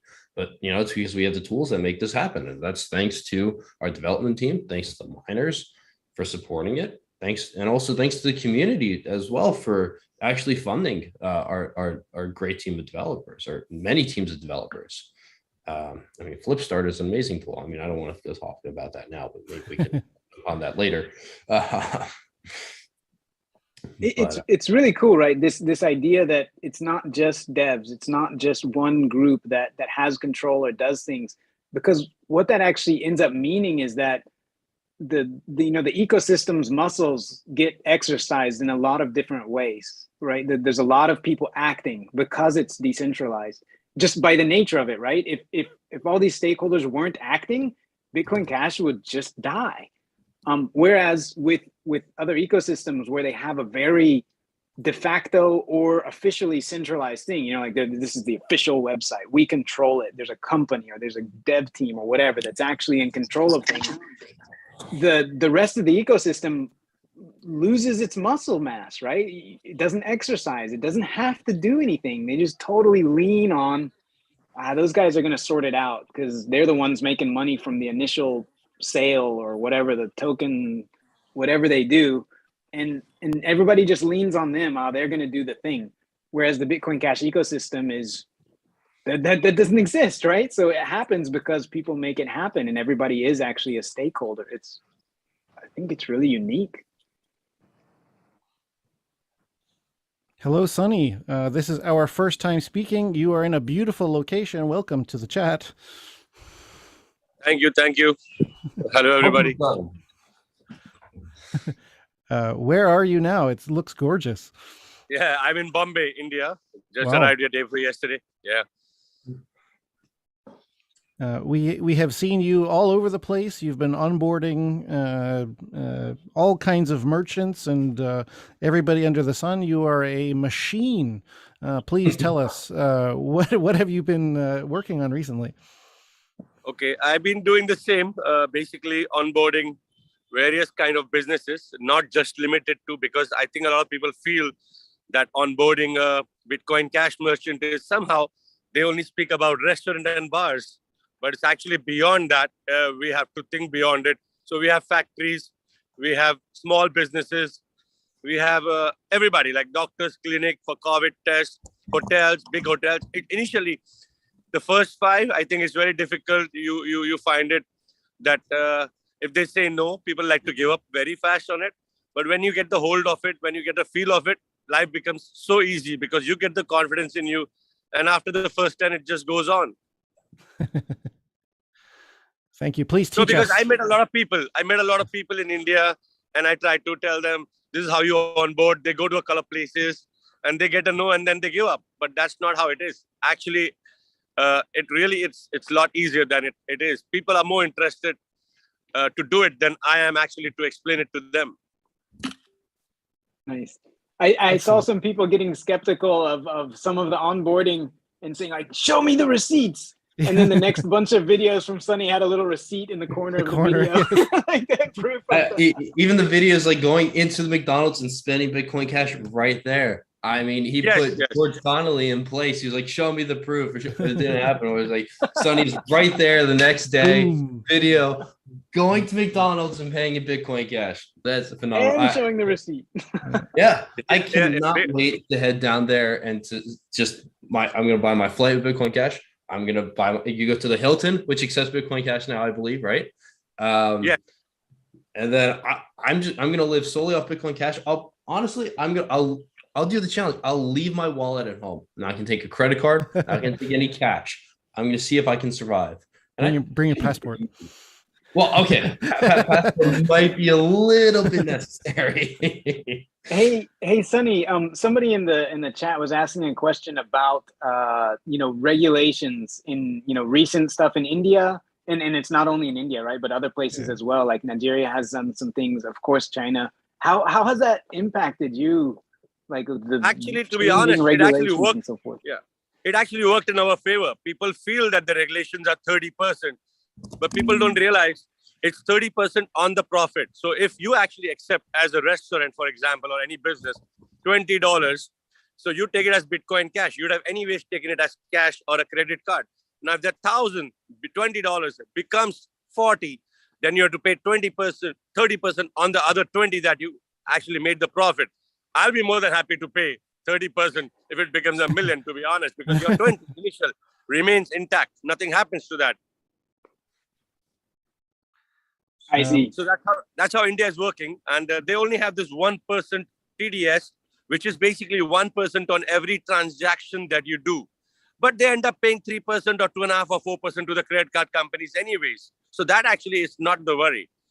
It is the exchanges that are affected. They have moved from here to Dubai and all that. But onboarding will become much more easier after this regulation. Interesting. I've also heard, just anecdotally, I don't have a lot of experience, but from my family and friends and other people who weren't interested in any kind of crypto in the past. But they always heard me saying, hey, it's another money, right? It's another form of money that you can use. It's an alternative. If you ever decide that you need one, and in the past, they were like, what are you talking about? That doesn't make any sense. But over the last couple of years, even those people who had no interest, they started to say, wait a minute, what was that thing you were talking about? Because this money stuff, it seems like the government can stop me from spending my money, or they can tell me what to do or what not to do with my money. And that made them interested in it. That actually they came back and were interested in after that. Does that ever happen with people? Like they're interested to stay with cash? Like governments are trying to avoid cash in India also, right? Yeah, basically all my employees, actually every single Indian in the islands does not want cash anymore. They want Bitcoin Cash because they want to send it back home. Sorry, I have a dog. There you going, man. So everybody actually wants Bitcoin Cash because it's so easier to send now. We don't have to go to the bank anymore. They don't have to transfer the money via Western Union anymore. They just send Bitcoin Cash to any of the, how do you say it, the bookies who actually play cricket and take bet. They all accept crypto now. All the poker rooms in India, legal or illegal, wherever they are, only operate with crypto now because it's much easier. You don't have to travel with cash. Before they would fly, they would deposit the money to the well-wisher, wherever, whatever names you call them in the city. And then when they go to Goa, because that's the only legit place with the casinos, have a credit. Now they don't do that. They just fly anytime with their wallets. They have the crypto on their wallet can be Bitcoin Cash or USDT or whatever, and just pay and cash out same time. It's much easier actually now with crypto regulations in place than before. You'll see a lot of onboardings coming very soon from Bombay and other cities this week. Fantastic. That's great to hear. Hey guys, real quick, just want to give a quick welcome to Mark Lamb from CoinFlex. Hello, sir. Great to be here. Roscoe. Hey guys, let's see. Happy 4th day. Great day. Hey, Roscoe. Happy 4th day. And then also Jason D has just joined us. Welcome, Jason. Hello, sir. Great speakers. Just want to give them a quick welcome before we get back on with the discussion. So thanks guys for joining. Did you name go back to the war room? Or? He did. Okay. Yeah. He told me I'm supposed to go to the war room, and I was like, why? Why? The event is here. Yeah, right. Because there's nothing to happen. It's just upgrading. Yeah. It's beautiful. Well, hopefully he can join us again towards the end, just after the upgrade completes. It's a revolving door, and anyone is welcome to come and go as they please. Nice. But Sonny, thank you again. Like your work has been incredible to follow. I'm really excited to see what's going to be happening during your time in India. Sonny, when are you coming back to Dubai? Okay. Yeah, I need to really actually a lot of people here. I came the last trip to India and I left and I realized initially you have to be there for that initial push. And once you have the few restaurants taking it, people like to follow, right? So once you have the big names, now in St. Kitts, life is much easier. Who accepts crypto? I'm like Hilton takes it, Burger King takes it. So today we are signing up KFC. Actually, my guys are just going there right now as we speak. They're going to be putting up the stickers. Me and Roger had gone there. We had trained them everything, created wallets, but it was taking time. So KFC will be on board from today, and it becomes much easier once there are big few names under your umbrella. Then you just give them as examples. So I think in Bombay, my target is to have like 10 top restaurants this week, and once you have them, and everybody's multi-owner, so no Indian owns like one restaurant. They all 10. All the chains are big. So and if they have one city, they have in all cities. So if you get 10 good people, you already have most of the cities and top names covered. So that's the plan for this week. And then Dubai. I was in Dubai. I actually onboarded 7-8 restaurants in that week when I was there. I know. I remember. Yeah. Fantastic. 3 blocks, everyone. We're down to 3. There we go. So could be somewhere around 30 minutes left or several hours. Hey, Mark, I have a question. Yes. Since you're here, when are we integrating the Flex USD with our Bitcoin.com cash register? I mean wallet. That is a fantastic question. I don't know the answer to that actually, but I'm working with them on it. Yeah, it's just because of the recent fluctuations. It's very important for us to the young guys, the new generation. It's okay, but the hard believers with the fluctuations, man. It's going to be a big asset for us where we can tell them you have a conversion, because the conversion right now is I don't know how they do it, but it's a lot of percentage. So that's one thing we need in the Bitcoin.com. Well, what I'm really excited about as well is I think pretty soon you'll be able to use Bitcoin.com's Smart BCH integration, DEX integration, and then if we can get the wallet integration as well, you can have a merchant that gets paid in BCH and basically converts that into Flex USD in a decentralized fashion, and then immediately starts earning interest on their funds, all on the BCH network, and anyone can just fund that merchant with BCH, and the merchant gets what they want, the users get what they want, everyone wins. So I don't think there's any other blockchain that has anything that's remotely as good for payments and also as good for smart contracts. Hey, Mark, can you just give a quick 60-second introduction? Yeah, absolutely. So I'm Mark Lamb. I've been in Bitcoin Cash since 2012. Basically started the first UK Bitcoin exchange back when it was known as BTC. in 2013, built that up to being the main UK exchange, and then moved to Hong Kong to start CoinFlex, which is the first physically delivered futures exchange. We now have 3 sets of products. So we've got FlexUSD, which is an interest-bearing stablecoin on the Bitcoin Cash network on Smart BCH specifically. We have a borrowing and lending market we call Repo, and I believe it's the biggest place where you can borrow or lend out BCH in the world. And then we have a futures exchange where we're typically the biggest BCH futures exchange, but we have lots of assets on there as well. And I've been involved since basically the fork. I was a small blocker for many years and read Peter Risen's paper on how a fee market can exist outside of the fact that there's a block size limit. So you could have a functioning fee market and a kind of a equilibrium supply demand situation without needing the limit of the block size. And when I read that and kind of wrestled with it for a few days, I realized that big blocks were the way to go. And as we approached the fork, I was kind of actively involved in some of the discussions around that with Jihan and others. And I've just been supporting and trying to grow and trying to buy as much BCH as I can ever since. So I've never owned more BCH than I do today. I'm probably going to buy more today, tomorrow. I mean, especially if these prices remain as ridiculous as they are.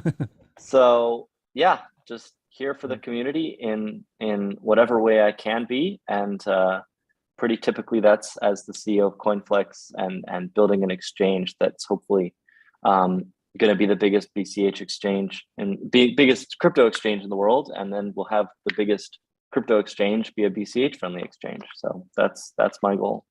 Awesome. Thanks. And then let's go on to Roscoe. Do you want to give a quick introduction to yourself? Yeah, sure. Hey guys. I'm Roscoe. I created CashCrypt in 2019, which is a programming language for smart contracts on BCH. And after that, I've worked with the General Protocols team on AnyHedge and all the cool things that they're working on. I'm currently not very actively involved in BCH anymore, mainly working on Ethereum projects now, but I'm still sort of maintaining CashCrypt to make sure that it stays updated. For example, for this upgrade, it's a big upgrade for CashCrypt as well, because a lot of these upgrades that are happening today are mainly focused on the scripting system and sort of on the smart contract capabilities of Bitcoin Cash. So I actually expect that I'll probably publish the new version of CashCrypt sometime today after the fork, because it's basically ready to go live, tested on the new testnet and everything. So people can start playing around with those new capabilities pretty soon, I guess. Great. Thanks, man. Thank you very much. And Jason D, care to give a quick intro? Hey y'all, can you see me? Ta-da. Yes, sir. Done. I'm Jason Dreisner. I've been in the space for a while. I was at BitPay from 2013 to 2019, and now work on a few different open source projects. There's libauth, which is a TypeScript library with no dependencies that has lots of utilities for Bitcoin Cash stuff. There's ChainGraph, is a backend indexer database backend for kind of a next generation backend for Bitcoin Cash companies. And then there's a few other projects. I also wrote the technical spec for the 2 chips happening today, and I have a few other proposals for next year. Awesome. I'm not sure if everybody caught that listening, but what he just said was without saying it, was that he's one of the first commercial and otherwise developers ever on Bitcoin, period, right? From the beginning. So, when did you start at BitPay? 2013. Wow. Legend. Wow. Yeah, early That's days. amazing. Yeah. So Jason, do you want to actually give us you mentioned, working on some updates for next year's upgrade. Is there any insight to what you can provide, what we could potentially expect? Yeah, well, there are a lot of proposals out right now, and of course, those will be deliberated on more around November. Is how the chip process is seeming to work now. So a few of the ones that I have been working on and that I'm particularly excited about, there is the cash tokens proposal, which replaces an earlier proposal. If you've heard the PMV3 proposal. It is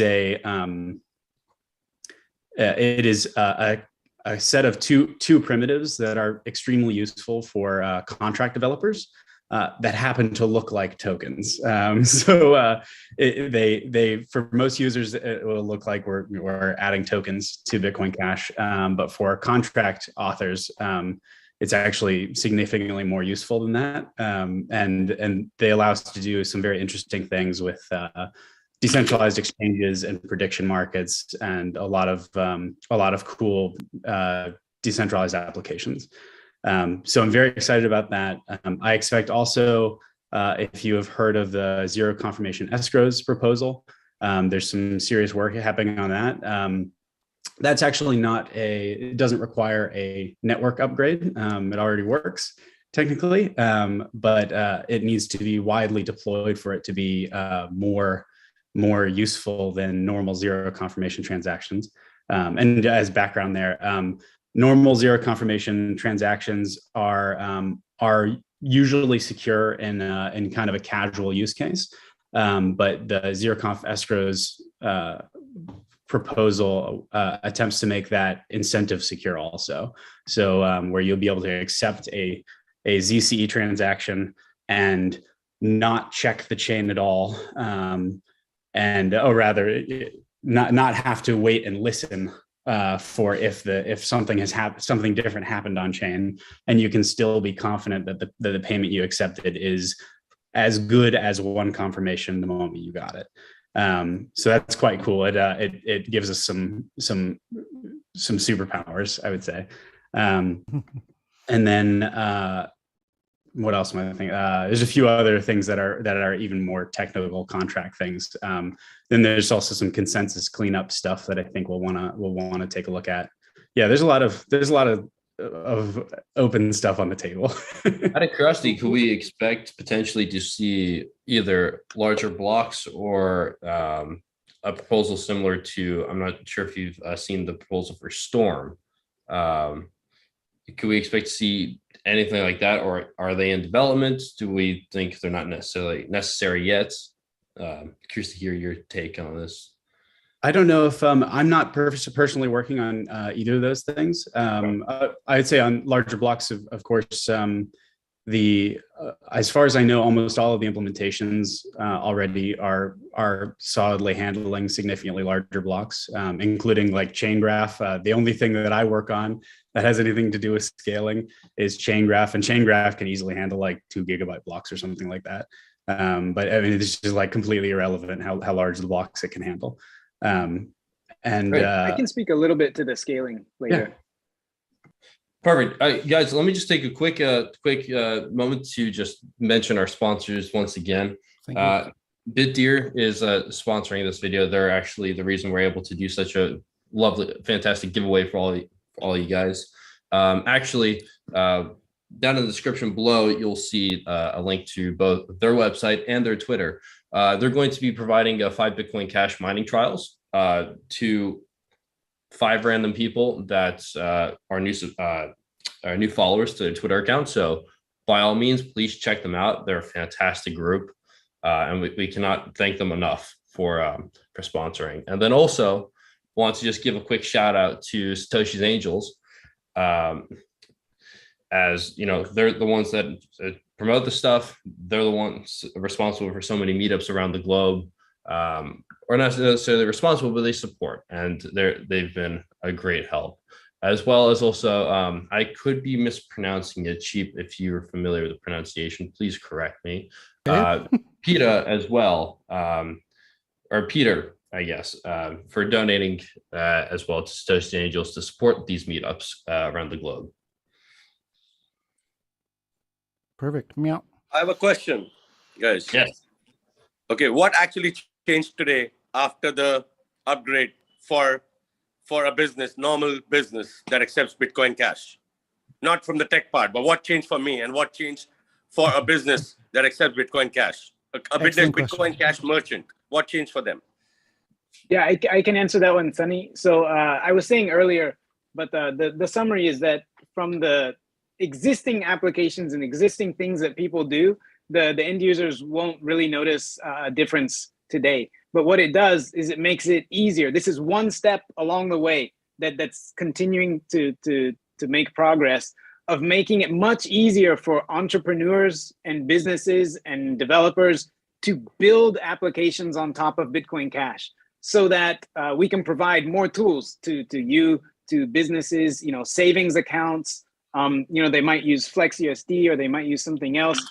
Savings accounts, loans, making it so that a small business can make a loan, making it so that an entrepreneur who wants to start a business doesn't have to go through the legacy system necessarily, right? They can do some kind of organization that they can create, fund, get funding, and then do payroll, pay their team, and so forth. Do all of that on chain without having to interact with the legacy money system. So it's something for the future that's going to make things make it easier for entrepreneurs to get into Bitcoin Cash and for products to be built on it. So it's 100% technical, make it better, right? That's more on the tech side. Everything is on the tech side. It's on the building side. Yeah. I'd add a couple of the use cases that might be interesting for business use cases. There's recurring payments and advanced authorized payments. So payments where you go ahead and sign that like you're okay with paying the subscription for the next 6 months as long as it's within this window for the rate that you get for your BCH. Like I want to pay $10 a month for the next 5 months, and I go ahead and send you the pre-signed confirmations, and then the business can go ahead and process it. So it lets us build nifty systems that make Bitcoin Cash work for businesses a lot like businesses appreciate the features of credit cards. So that is I think a major use case. It requires quite a bit more infrastructure to build out. There's price oracles and things like that. But this gets us the basics for those kinds of recurring payments and advanced authorized payments. And then the other very large area of use cases, I would say, is security for wallets. Right now, the best kind of security that, for the next 3 blocks, the best kind of security available on any Bitcoin-like system is multi-sig. And 4 blocks from now, Bitcoin Cash will support some very advanced vault designs where you can have time delayed withdrawals. You can have a withdrawal system that allows you to do an advanced authorization, which must age. So you have to like advanced authorize for 7 days, and then 7 days later, if the transaction hasn't been canceled, you can pull up to 10% from your treasury or something like that. A lot of these features are actually vaults like that are actually very common in the traditional world of physical money. We've been doing this kind of stuff for thousands of years. Humans have known how to keep objects safe for significantly longer than we've known how to write. But in general, Bitcoin Cash and Bitcoin-like systems have not had the ability to do time-delayed withdrawals and percentage withdrawals and things like that. So we can after today, it will be possible for very secure wallets to add vault-like features that let users get significantly better security for their Bitcoin, and for companies to have much better treasury management. Thank you. I wanted to add one more thing also, like I said, about hey scaling. guys, I'm gonna have to sign off now, Oh. but I might be able to be back later. See you guys later. Thanks so much. Great. And See you, Mark. happy Fork Day to everyone. Great job, Later, guys. sir. Thank you. Yeah, about the scaling is that it's not a specific upgrade that's going on right now, right? But scaling is obviously important for us, right? Bitcoin Cash intends to be an alternative money, a permissionless money system that anybody in the world can use, and not just in name, right? Not just theoretically, like actually it's practically working so that it's affordable and accessible to anybody in the world to use. And to do that, scaling is a huge part of it, right? If you don't scale, it becomes financially inaccessible to everyone, which is useless, which is sometimes worse than the legacy finance system. So scaling is a big deal. And some of the things that are going on there, this upgrade actually very slightly helps with scaling by making smart contracts smaller and more efficient, but it's not really anything like a main benefit of it. But something that is going on right now that's very important is so there's a collaboration where BCHN has set up a Bitcoin Cash node. BCHN has set up a fund and a rough plan, and then is collaborating with Software Verde, the ones who make the Bitcoin Verde full node, collaborating with them to actually make a really solid scaling testing plan so that we don't only have the full nodes. You know, the thing that everybody thinks of when they talk about scaling is just like full nodes or something like that. But the reality is, if you're on a network where the only thing people do is use exchange and then buy and sell and whatever, and they're not actually using the crypto, then yeah, all you have to scale is basically the main node, the full node. And if that can scale, then you're okay. But that's not what Bitcoin Cash is, right? Bitcoin Cash is a whole ecosystem of people doing different things. There's indexers and all kinds of technical pieces that sit around it and that businesses use. And so BCHN and Software Verde are doing this project where they're actually testing all of those pieces, right? Putting all those pieces in a kind of test setup, a test rig, and finding out how they actually scale and where the bottlenecks are. Because we want, for Sunny, for everyone, we want businesses to be really confident that not only can we handle 10x, 100x of what we're actually doing today, but we can handle 1,000x or 10,000 or 100,000 times the volume of transactions that we're doing today without having problems, right? And so having that actual data and evidence out there that says, hey, look, this is how we can actually scale. We actually have evidence that the whole network, wallets, businesses, all the infrastructure that they use, all of it scales. So that's a project that's going on right now. And it's not specific to the upgrade, but it is being worked on now. And there's some results actually available on the Bitcoin Cash research site, if anybody wants to see those. Yeah, can I jump in? Please. Yeah, please. I've heard this said a couple of times now that the performance improvement of this upgrade is going to be for contracts only, and so it's going to be fairly small. But I just have to disagree. Like, if you look in the regular payment system, most people pay rent on a recurring basis. They pay internet on a recurring basis. They pay a phone on a recurring basis. They utilities on a recurring basis. Recurring payment is a massive use case for money, and that is going to get implemented using contracts if we get to move in this direction. And so looking forward to the future, the scaling improvement of these contracts that we're doing with native introspection now is going to significantly improve our scalability when that use case actually bears fruit. And it's not a small improvement, it's a significant improvement. Just to throw a number out there, in our company, General Protocols, we reduced our contract size by something like 40%.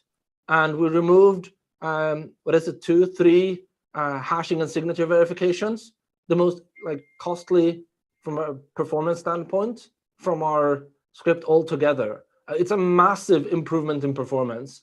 I just want to make sure we don't downplay it when it's actually much more important than I think. Listen to him.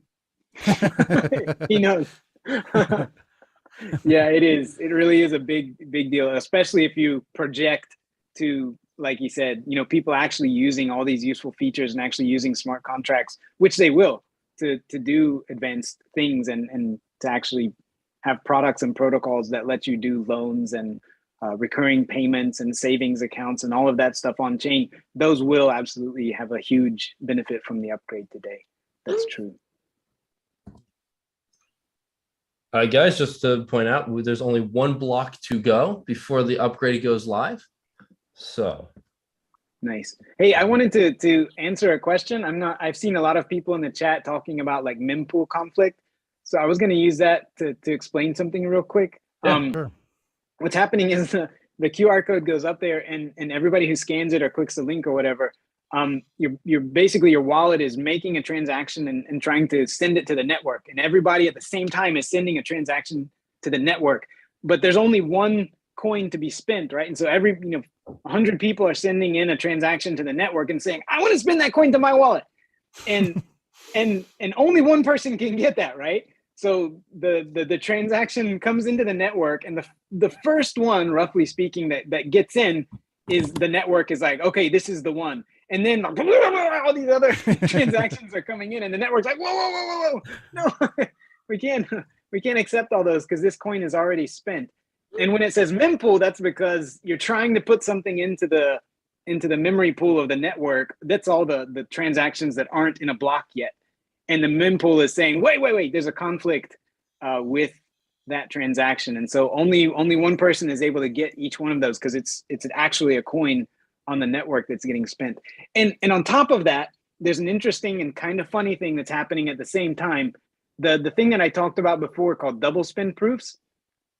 What that means is all those hundreds of requests coming in that to spin that coin are basically double spins. They're technically double spins. And so this is a great proof of just the fact that BCH is quite resistant to double spins, because all those double spins are getting rejected by the network. And not only are they being rejected, but the network is producing a thing called a double spin proof for every one of those. So everybody that's sending one in, the node is like, oh my God, this guy's trying to cheat so much. It's making like, 100 different proofs and then sending them around the network and being like, hey, watch out, somebody's trying to double spin this coin. So yeah, the network right now is getting lit up by a pretty funny set of double spins. I hope everybody can win those, and I hope if somebody does win one of them, they're not trying to get another one.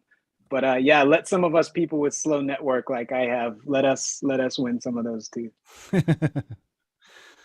It's the luck of the bits. There's a couple other. Sorry. No, that's good. There's a couple other questions that flew by in the chat. I'm going to brutalize your name, Consumerisme. The question is, will it exist an easier Cash Fusion application? So I guess is Cash Fusion going to get an upgrade? Anybody know? Cash Fusion is so awesome. It doesn't need an upgrade. No, it doesn't. I don't think it specifically helps Cash Fusion. No, nothing here. Cash Fusion is already very efficient for the use case it's doing. There's no introspection being done there, and also no integer math being done. So what it would do is, I would say, if somebody wanted to make some smart protocols to set up Cash Fusion, it might make that easier now, like to do things to do the setup on chain. But what about a more basic question? Are there improvements for Cash Fusion in the works as far as user experience? I would say to add, because of these opcodes being available, there's going to be some infrastructure work done for wallets to support new types of wallet types. And I imagine in that work, we'll get much wider spread support for Cash Fusion, simply because when teams are working on that part of their wallet, there's a good chance they'll implement Cash Fusion too. So that it does mean that we're likely to get more wallet adoption of Cash Fusion, kind of tangentially. But regarding specifically any upgrades to Cash Fusion, actually, if you keep an eye on the Cash Fusion Telegram or Electron Telegram, you'll see it. Actually, it's been improving just step by step over time. People say, hey, we need to know how many fusions have happened. You didn't used to be able to know that. Now it tracks them, and you can see how many fusions your coin has been through. And then, I need to put a limit on it so it doesn't just fusion forever, which is awesome. You should actually just fusion forever because it's incredibly cheap. right? And it's amazing. But if you want to put a limit on it now, you can. You can say, okay, only do it 3 times or 15 times 6. or whatever you want to put.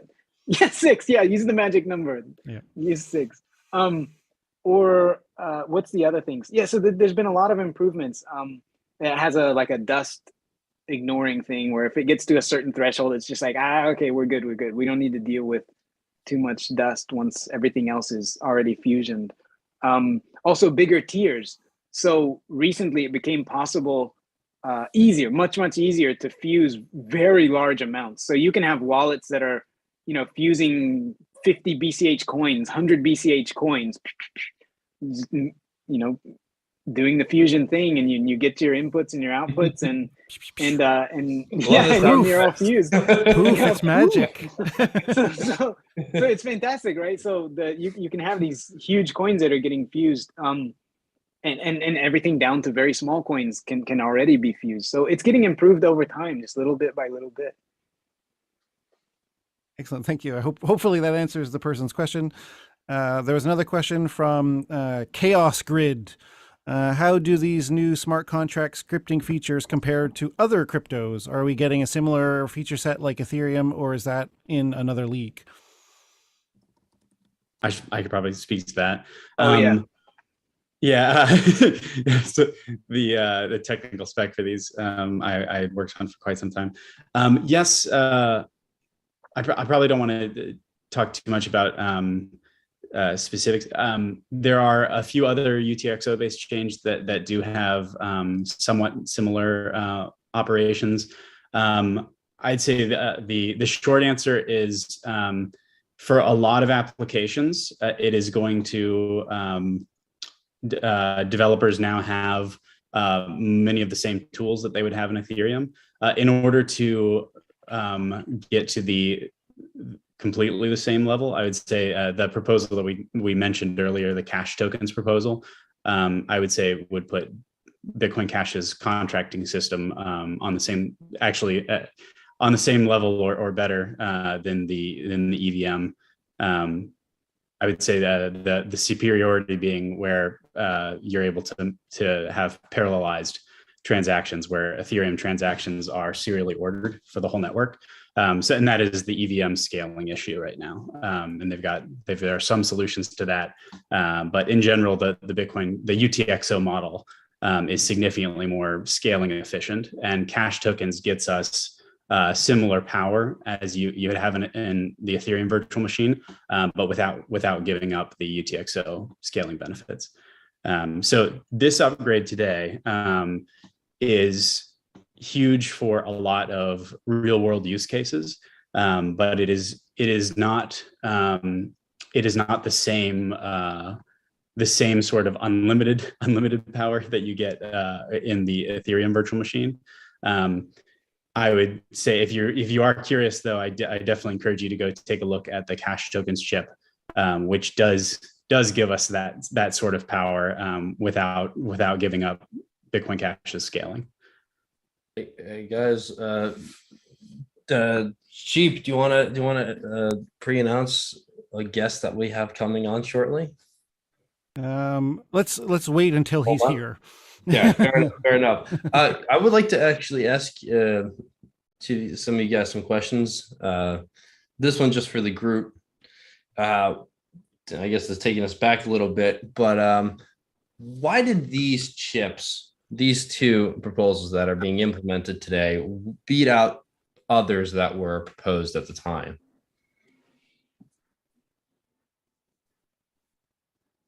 Is Jonathan there? Yep. I was going to say Jonathan's hard work. Yeah, that's pretty much it. Basically. Yeah. All right. I think. Yeah. Thanks for the answer, Jonathan. I'm going to speak for him just for a second until he comes on and he can tell me to shut up. But so the answer is that there's a lot of ideas. There were a number of chips out there, and it doesn't mean that some of them were bad or some of them were necessarily better than others. But what it means is, like I explained before, the default, because we have to have stability and we can't be breaking things and we can't be splitting. And those things happen when there's uncertainty. about how things are going to go. And the chip process allows us to greatly reduce that uncertainty. And the outcome of that is the default answer to, hey, I have a good idea, I want to make a change, is no, right? The whole ecosystem, and it's not me, it's not one person, it's not this dev team or something like that. It's not like that. It's that the point that has been kind of established is that the answer is no. And it's not because you have a bad idea, it's because you haven't proven that you have a really good idea that's worth implementing. And so getting something through the chip process requires a ton of work and requires communicating with a lot of people, and requires collecting information, collecting feedback, and showing that you've collected feedback, doing the technical work, doing the communication with various stakeholders. It's a lot of work, and it's not dev work, right? I mean, there is a ton of dev work that has to be done, but like the short answer is, like Jason said, Jonathan did a lot of work to make all of that actually happen. And Jonathan, and he chose those. I'm going to speak for him a little bit. He might get on to me here because he can't, for some reason he can't apparently. But the reason he did those two is because those are the most valuable next steps that he identified we can do. And like I said before, right? Like we've started rebuilding the inertia to actually build Bitcoin Cash into literally world scale money that will allow anyone to use it in a permissionless way. And building back up to that, he picked out these two as the most important next steps on that curve.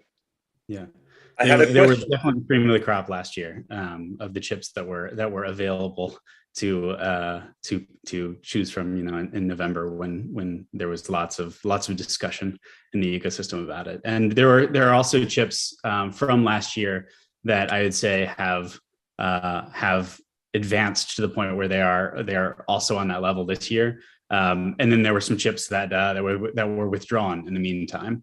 Most notably the PMV3 one that I had proposed. That's chips can be started fairly easily, but getting them across the finish line is a whole lot more work. And so those are the ones that made it. And also, did it just activate? Did it? Oh, did we? Yeah. Here's my reaction. It did. Did we get the first block with the new rules, or is it just activated now? I think so. It's just activated, so the first block has yet to come. No, okay. Yes. I was wondering because I only saw it in the website here. I didn't see my logs. We can still pretend that we were on time for the activation. All right, sweet. So it'll be about 10 minutes from now. So in theory now, I have a there are a bunch question. of double spends because people are going to raise to spend that money. Yeah, The money that someone locked in, that anyone can spend right now, it should be live. Oh, that thing that Bitcoin Cash Altis was doing, that one? Yeah, I think so. Okay. Hey, Sunny, you were going to say something? Yeah, I just had a question. I'm not in the tech side, but is there one day that Bitcoin Cash and Smart Bitcoin Cash will be one, and it'll be just, you know what I'm trying to ask, that there'll be no more Bitcoin Cash and it'll just be one network of Smart Bitcoin Cash? Is there a possibility on that? So or it's always going to be BCH and Smart BCH? Yeah, there's two kind of answers to it. Technically, no, they will never be the same because they're completely different types of networks and they work in completely different ways.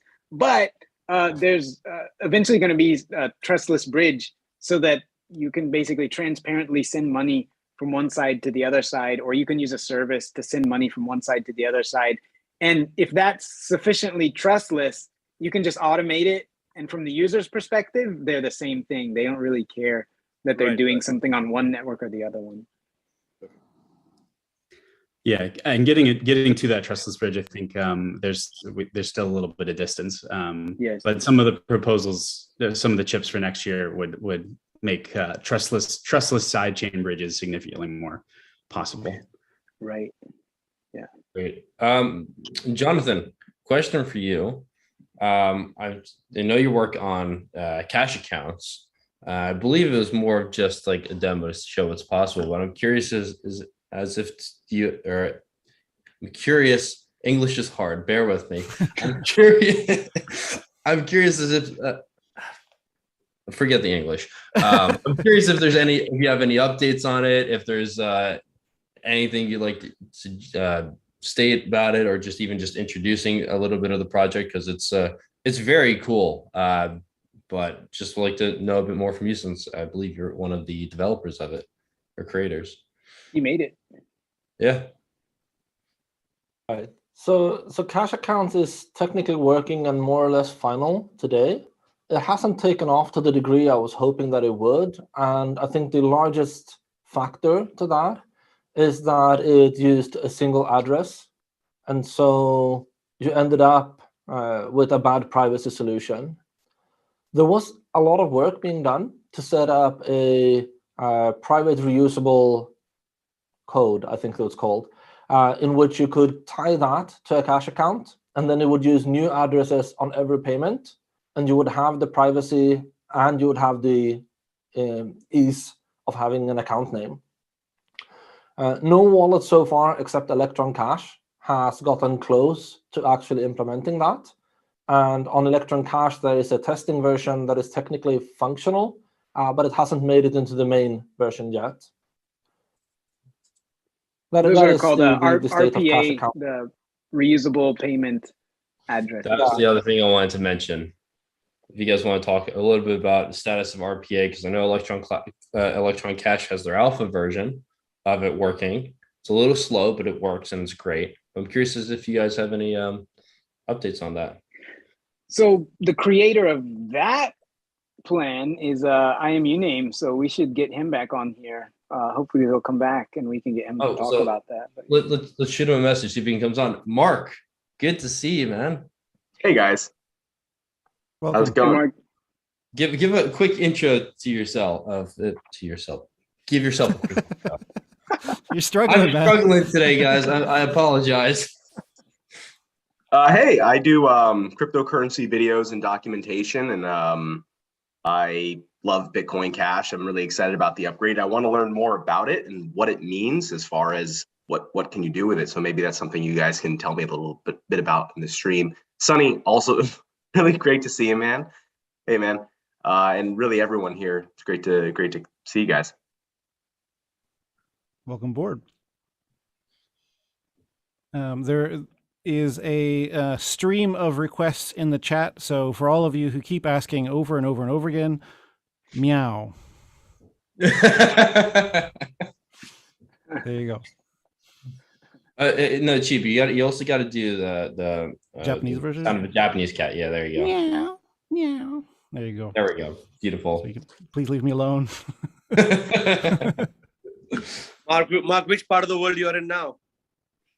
I'm in space. I'm in my rocket, so I'm headed toward Saturn. But I launched from Japan, so. Hey, tell the price to follow. Like, what's up with that? I'm pulling it. I'm pulling it with me.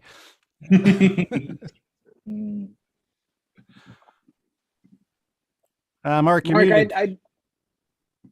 Is Mark there? I'd love to hear what Mark is thinking about. You're on the ground, like how things are going and how people think about Bitcoin Cash and how they respond to it and what their feedback is and all of that. I'd love to hear a little bit about that. Oh, and Roger's also asking for Mark to tell us a little bit about his view of Sonny's adoption, or like, yeah. So both of them, please, if you don't mind, Mark. Okay, two really great subjects, and I'll try to condense them as much as I can. I'll start with Sonny. Sonny is hard to condense into something short because what he's done in the Caribbean is just so overwhelmingly fantastic, not just for crypto, but for the futures of everyone living in the islands and really around the world. Pretty much single-handedly, he's onboarded nations. We're talking multiple large islands down there, and not just the Caribbean. He's also doing it in India, and that can really make a pretty big dent in the world. So one of the things is with Sonny, the way he's able to onboard is he really doesn't take no for an answer. He's not aggressive, but it's so friendly. Hey, let's do this. Let's get it done. Here, let's get it done. And a lot of people that I've seen on board can be a little reserved, or the thing is, most people that I found around the world want to use Bitcoin Cash after you get through whatever the hurdle is in their mind of what the problem is, or they don't even understand it. And Sunny is really good at expressing what the hurdles are and getting people over those objections, and doing it in a way that's really, let's say, quick and efficient. So he's able to replicate that with everyone he speaks with. So I'm trying to think of any specific stories. I mean, the thing is, when I was there's never a dull moment. There were always new businesses he had. Most people, including me, would get kind of, you need to take a break every once in a while. This guy is not taking any breaks. So day after day, multiple businesses all coming on board, all throughout the Caribbean. I tried capturing some of it on my camera to do videos on, and I would fill out of my memory cards. It would be too much. So he's doing really important work. My God, are we lucky to have him in the Bitcoin? The world is lucky to have Sunny in the Bitcoin Cash ecosystem. So he's invited me to India to capture some of the work that he's doing out there. So that's something that I'm going to be doing in the near future, is documenting all the wonderful work Sunny's doing in India. So Sunny, dude, amazing. I can't wait to see you next. What actually happened? Yeah, Mark, thanks, man. And Mark is doing the same. Actually, he's doing Florida right now. I follow all your videos, and Ryan. But what I believe in adoption most important is everybody wants crypto. They love the concept of Bitcoin Cash, except one more form of currency, but they're scared. They're scared. What if the tax office comes in India? What if the revenue department comes after me and asks me, why is this sticker on your door? Give me accounts. They just need a neck to catch. But once they know a face that they know, like, for example, Mark or me or you, and they'll say, okay, listen, I'm here. If anybody comes, it's just a mode of payment. Anyways, you accept cash. We have to just convince them this is as good as cash. That's what I stick to. My sentence is, this is cash. If I come to buy a watch from you and give you 10,000 cash, would you refuse it? And the answer is no. Then why would you refuse this? Just show it in your books as cash. We have convinced supermarkets. Mark has actually done it, like Divico, big places. And that helps in convincing all the small businesses.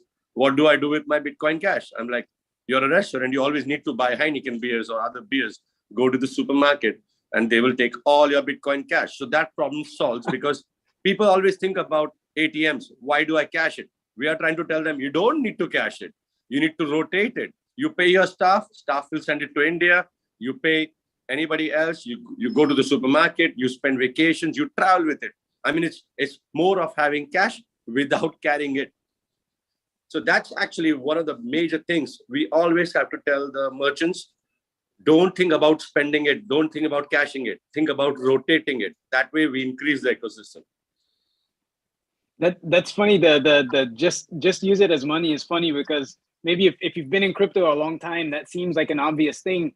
But yeah, I've had lots of people tell me, like, wait, you're saying when I go to the store, I just buy things with it? And you're like, yes, yes, that's right. That's it. Yes, you can do it. Everything in St. Kitts and St. Martin, and of course soon everywhere. It just takes time.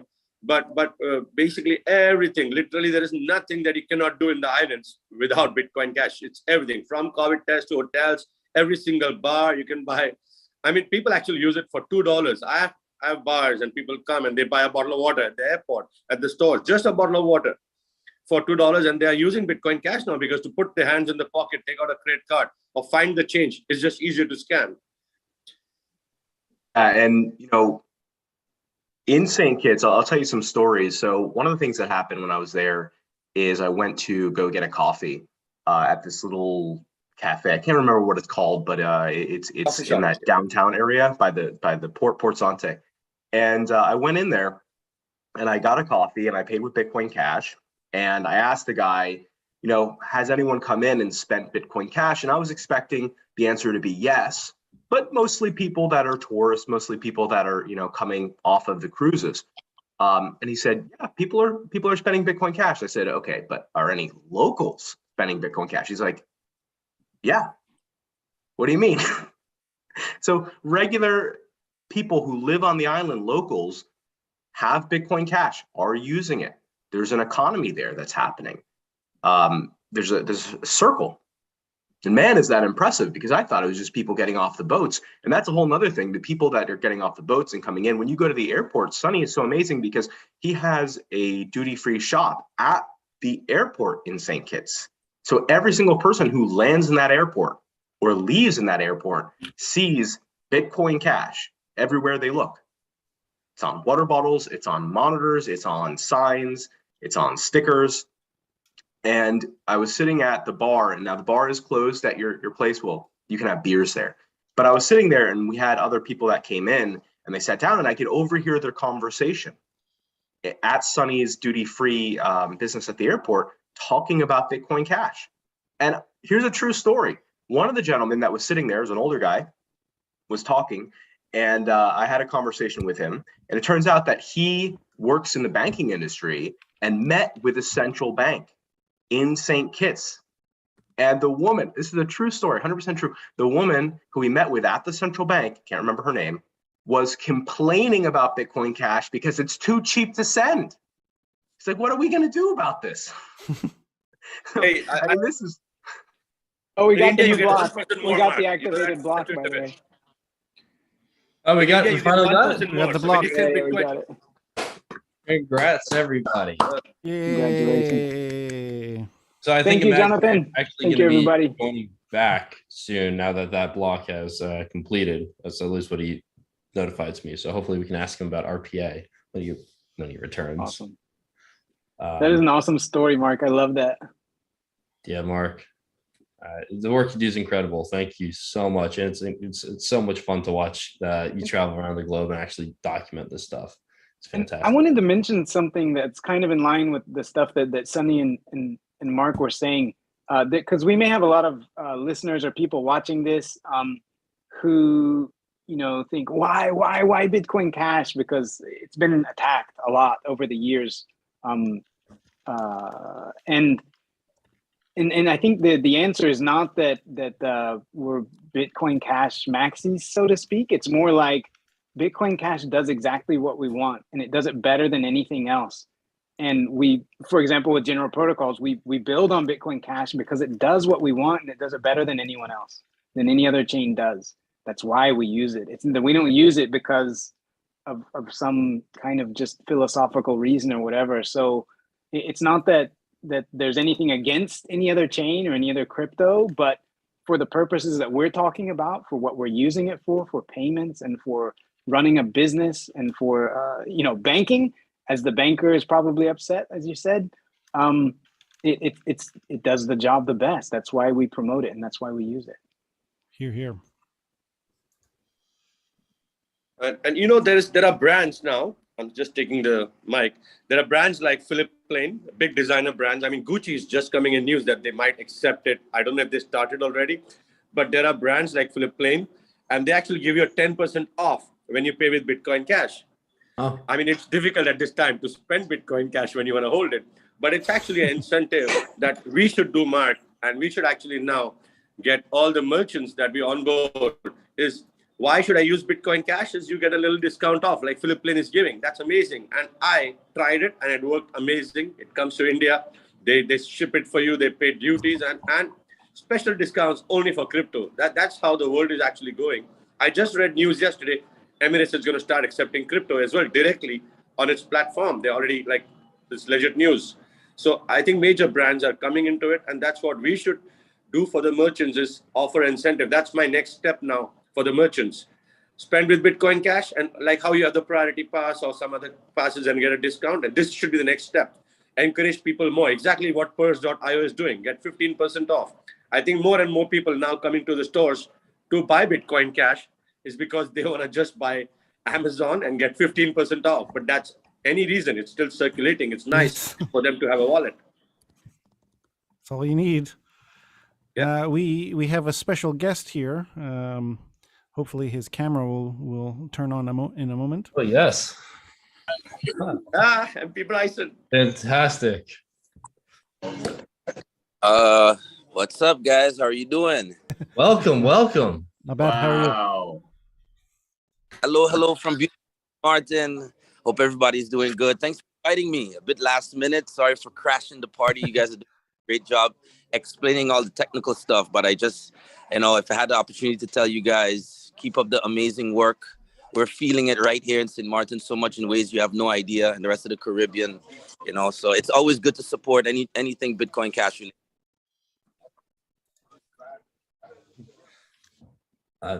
That's great. I don't know if do you guys do you guys in chat have any questions for what's going on? Let's get an intro. I don't think people realize what's going on. Yeah, actually, give it. It's a huge deal. Who are This is a you? really big Why are deal. you here? Who is this strange man that just joined this chat? Well, I am, for those that might not know, my name is Rolando Bryson. I'm a member of parliament and the majority leader in the Parliament of St. Martin. I guess I became well known in the community due to my decision to accept my entire salary in Bitcoin Cash, the first elected representative to do so. And also, kind of like how Mark was explaining earlier, a lot of it has to do with the momentum that Bitcoin Cash has in the Caribbean, really because of its use. I wouldn't accept my salary in currency that I couldn't do groceries in, I couldn't do transactions in. I even posted a video the other day where, I took my girlfriend out to a nice dinner. I wanted her to have some fresh lobster and steak, surf and turf, and we paid for the entire thing Bitcoin Cash.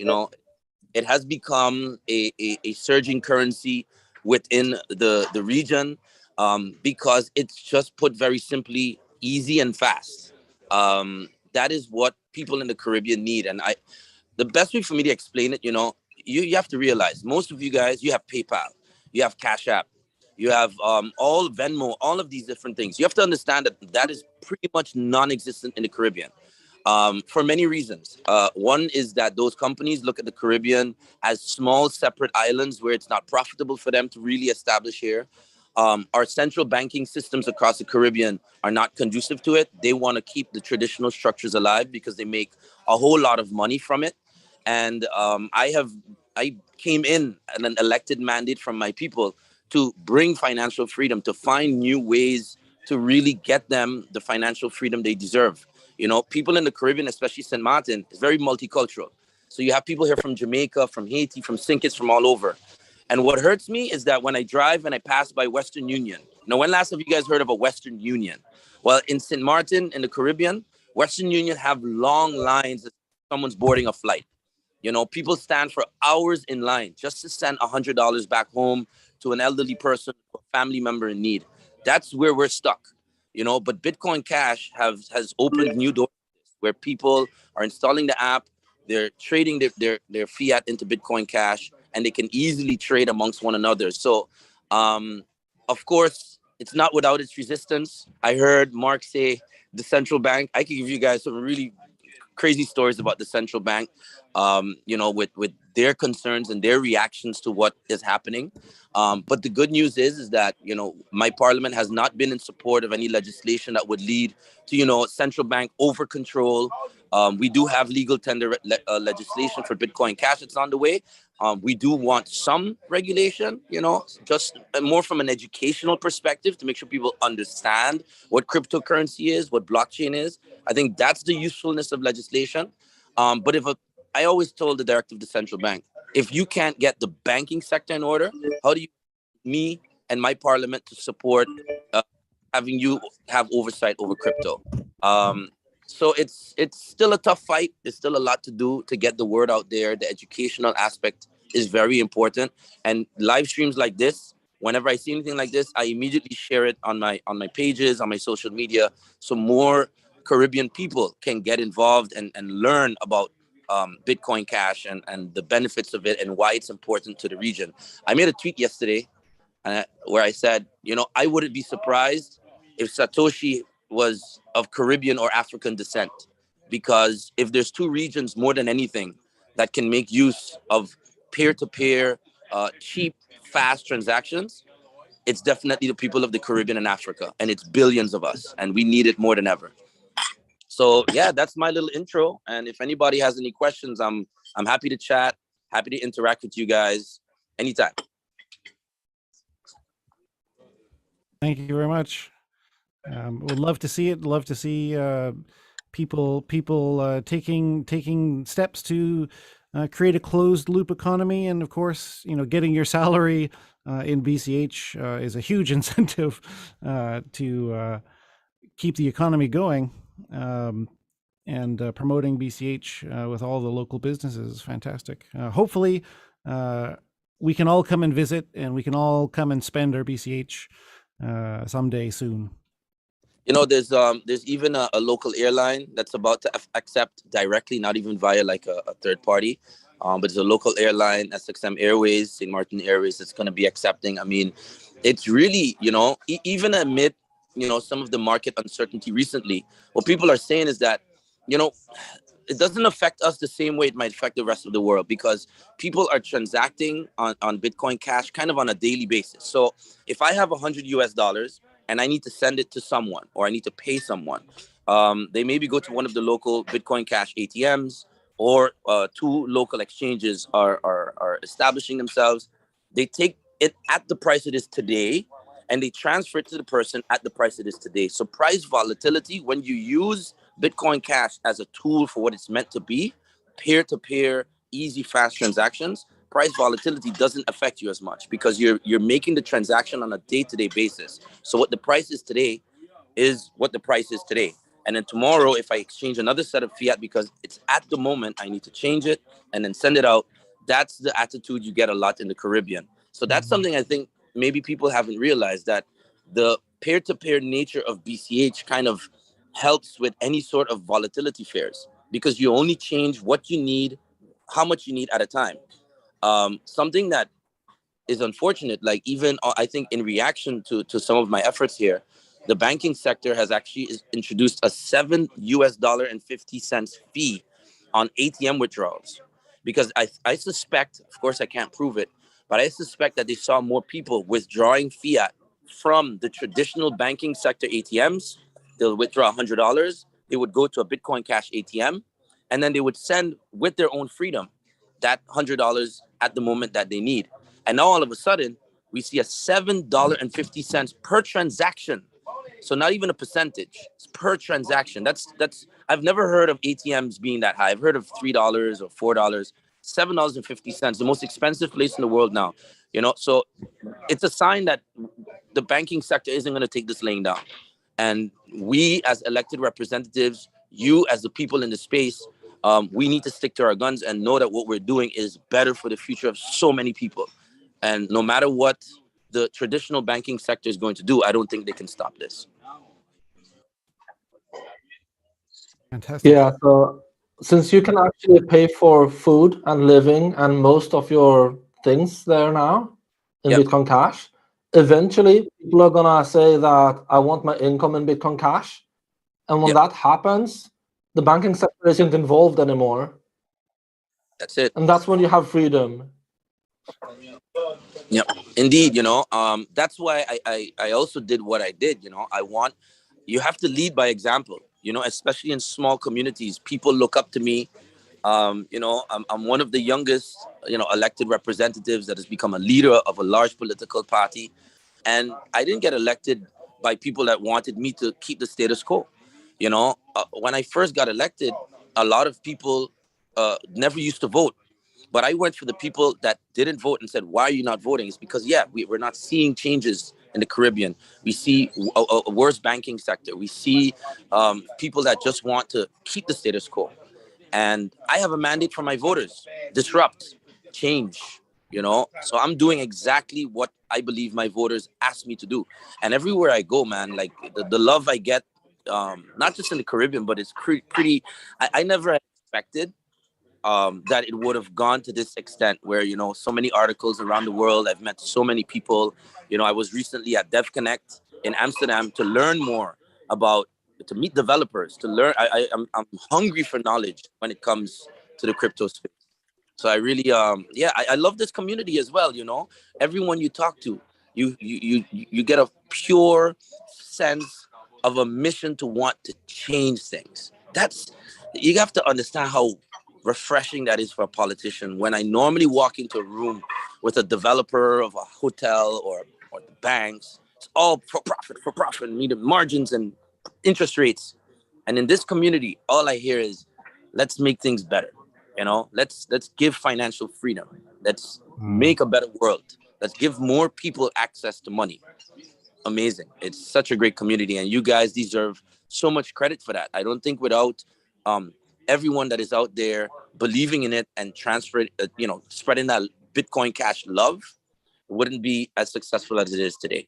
That's my analysis as a newcomer. So sometimes it's good for you guys to see an outsider looking in that kind of comes in and sees that these type of efforts here is what helps the community so much. Absolutely. I mean, but it's from everyone, from people like our developers, people like you. It's everyone coming together, which is what makes this community and this platform so great. Actually, Imaginary, I'd like to bring you in now. Hey, if you can enlighten us a little bit to RPA, because I think this is actually going to be great for Mark and Sonny. Before we do that, could you tell us, like, I've been a little bit distracted here watching all the upgrades, like, check mark, that everybody's reporting that things are working fine. But Unim probably knows better than anybody. Could you give us a quick rundown on everything that you see that's working and how it's going? Oh, yeah, so pools, there doesn't seem to be any laggards at the pools. We actually we were actually in a monitoring room with some of them just a little while ago. So in terms of mining, that's good. And in terms of exchanges, I think we are also at least the ones that we could contact are also entirely good. There were unfortunately two notable laggards, and they're neither exchanges nor pools, but explorers. So people who are looking at Blockchain or blockchain.com might have noticed that their block count and transactions are lagging behind. So I just got in touch with Blockchain, so hopefully that'll get resolved. Yeah. So that shouldn't be a huge problem. And we are contacting them to upgrade to catch up ASAP. But otherwise, it's entirely uneventful. And also on top of that, what I've seen is the Bitcoin Verde node has upgraded fine. BCHD node upgraded fine. BCHN is fine. BU has upgraded fine. Okay, awesome. BU. Yeah. Awesome. I guess Knuth. I don't know. I haven't heard about Knuth, but I assume. I don't have a node, so I don't know. Yeah. So sweet. So it's green lights all over. Yeah. Good stuff. So mostly. Okay. Sorry to interrupt. Yeah. Mostly. Good. That was great. That was a great update. Yeah. Insight.bitpay.com is up, btc.com, bch.tokenview.com is up, and chaingraph.cash. Yeah. If you're looking for block explorers or APIs right now. Great. All right. So, Imaginary, care to tell us a little bit about RPA, reusable payment addresses? Because I think this is something that's going to be big for businesses and something that Mark and Sonny could definitely, that might be very interesting for them if they're familiar or to become more familiar, because useful tool. Okay. So basically it is I don't know how many of you guys have read the specs, but I will go through like the very short story of what it actually does for a user and why it's important. So payments on Bitcoin and also all the cryptocurrencies are generally paid to addresses, which are a hash of the public key. To put it in an easier to understand term, hash of a public key that allows the guy who's holding the private key to unlock the coins that's sent to him. So using this system has a couple problems. So if I tell people that, okay, this this is my address, and tell people, okay, for all future payments, you can just send to this address, it's mine. Then whoever watching that address can tell how many coins you have got. And that is pretty bad. That is not ideal. You don't want people to, generally speaking, you don't want any Joe on the street to know what kind of income situation you have, especially if you use the same address for everywhere, and especially if you link that address to some other identity scheme like cash accounts or LNS or ENS or something like that. So in order to not have that problem, what we usually do today is that we have a wallet. The wallet generates a lot of addresses, and then every time you request a payment, you grab a new address from the pile, and then you give it to that person and say, okay, send to this address exactly one time. We will use some other address next time. That is a lot better. And there is a lot of, if you do that, then there is a lot of privacy schemes that proceeds to obfuscate your coins in order for people to not link them together, like Cash Fusion is a prominent one on BCH. But that scheme has an obvious problem, which is that you have to interact with the guy you are dealing with every time you make a payment, and then you have to use a different you have to use a different address for each person, and people can't really do this if they want to pay to some identity that you have, as opposed to addresses. They can't tell each other, I'm gonna pay Alex. I would just send to Alex, and this thing would automatically have all the privacy guarantees that you have. We can't do that. So RPA is a scheme to address that. Basically, there are several similar schemes. One of the more prominent ones is BIP47, and the other is stealth addresses. RPA is an improvement from this two. Is an improvement from this too, but fundamentally they all use crypto magic to get around the problem, and so to enable schemes where you can just have a string that remains constant, you post that, and people use a compatible wallet to pay to that string, and then magically you preserve your privacy. So that is basically the reason it exists in a nutshell. Right.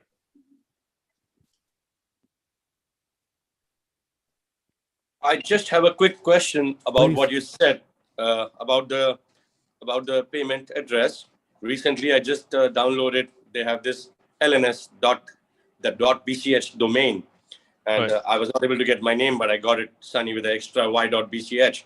Now the question is, even if I change the address, the BCH address, my wallet address that's linked to it, so still people can actually figure out, right?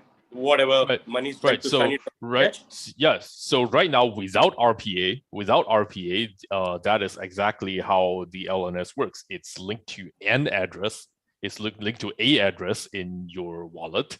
So if you have what was it, sunny.bch, and so everybody who pays who knows you have to handle sunny.bch can just check that address and see how much has been paid into sunny.bch, which is not an ideal situation, and that is what RPA aims to solve. Yeah. But even if I change the linked address, people can still watch because I'm just changing the linked address. Sunny.bch remains the same, so at the end they can still track it. Well, if you change that, presumably you have to do it on the smart BCH blockchain, and that change is public, right? So people can go there and see where you have change it to. So it's just one more step to link it all together. So informatically, it's still linkable. Still the same. Right. Understood. Yeah. So just in case anybody missed the magic there, the magic is that you can provide a single name, like imaginary username hash 33974, whatever, and you can always use that name, and people can use that like an email address. But the magic is every time they send money to it, the two wallets that know how to use those addresses are going to be, they have this basically magic. It looks like magic, the way the scheme works, so that they can send them to a new address every time. And so to the outside world, they don't know what's going on. They have no idea that these two transactions are between these two people. That's pretty cool. There's just no way for them to see it. Yeah. All right. So just want to welcome Bitcoin Jason here. Just if you want to give a quick 30, 60-second introduction to yourself. Yeah, okay. I'm Bitcoin Jason. I'm originally from the Gold Coast. Moved up to Townsville, known as the Bitcoin Cash City. During COVID, basically we were forced out of work. We were all locked down. And so I started Bitcoin Cash adoption type stuff. I went out and tried to get shops to get on board and stuff like that. There's a lot of people out of work. So we had a lot of people out of work that had running out of money fast. So we thought, let's try and employ these nurses or these teachers and stuff like that by giving them a chance to advertise their services using Bitcoin Cash. And that led to one thing to another. And now I'm doing full-time adoption here in Townsville. So it's been great. Little bit of a rough week this week with the whole Terra Luna. Lot of phone calls at all types, a lot of phone calls, a lot of questions. But yeah, we got over 150 merchants here, and I live 100% on Bitcoin Cash. So the only time I have cash is if I at a restaurant or something like that, and someone pays for me and I pay them in Bitcoin Cash. But other than that, I live totally on Bitcoin Cash. You can get a gym membership for a year and a helicopter ride for about the same sort of Satoshi. So it's all good. That's awesome. That's great. Cool. Yeah. And I'm just really blessed. We've got a few technology company here, Aptismo and Code Valley here. And man, so, like being a fly on the wall and seeing what they're coming up with is just like, I am so excited to go to work tomorrow. So, or today, it's actually nearly 1 o'clock. Yeah, right. Hey, actually on that point, everybody, I'm gonna take off. I've been live streaming for about 6 hours. I'm a little bit tired. I'm gonna go get some dinner at 1 a.m. And how dare you? How dare you? How could you leave us like this? It was such a good time. A few to more talk minutes, with you guys. Cheap before John leaves. Everyone in the chat has been requesting another meow. So you gotta give it to John. Okay, give him a good parting gift. Okay, John, this one's for you. Meow. All right. Thank you, sir. Have a good one. Thank you, John. Take care, everybody. Thanks for joining. Congratulations on the upgrade. You too.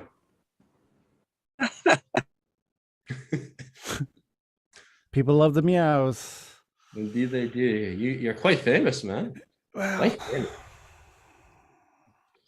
I deny all the rumors. There we go. I did not shoot JFK. That was not me. Well, I guess Mark is letting us know a little bit of an inside scoop here. Mark, would you like to announce to the world what you just told me? Sure. So over the last couple months, I've been traveling around, and I did go to the Monero convention and the Bitcoin convention, and one of the things I remember from the Monero convention specifically was there was a presentation being given by a developer, one of the Monero developers, and they were going to implement some change to Monero that I can't understand at all. But in the audience, one of the people at the end asked a question that the developer said, you know what, you're right. We're going to do it completely different. And of course, I don't understand any of the technical stuff of that. But what struck me was the fact that had that conference not happened, the development of the coin would be different. The future of it would have shifted. So having that face-to-face was so powerful because it affected not just the chain, but also it galvanized people. It got everyone excited about Monero and the project. Merchants were there selling, and I said, this is extremely valuable. So it struck me that Bitcoin Cash should have a conference.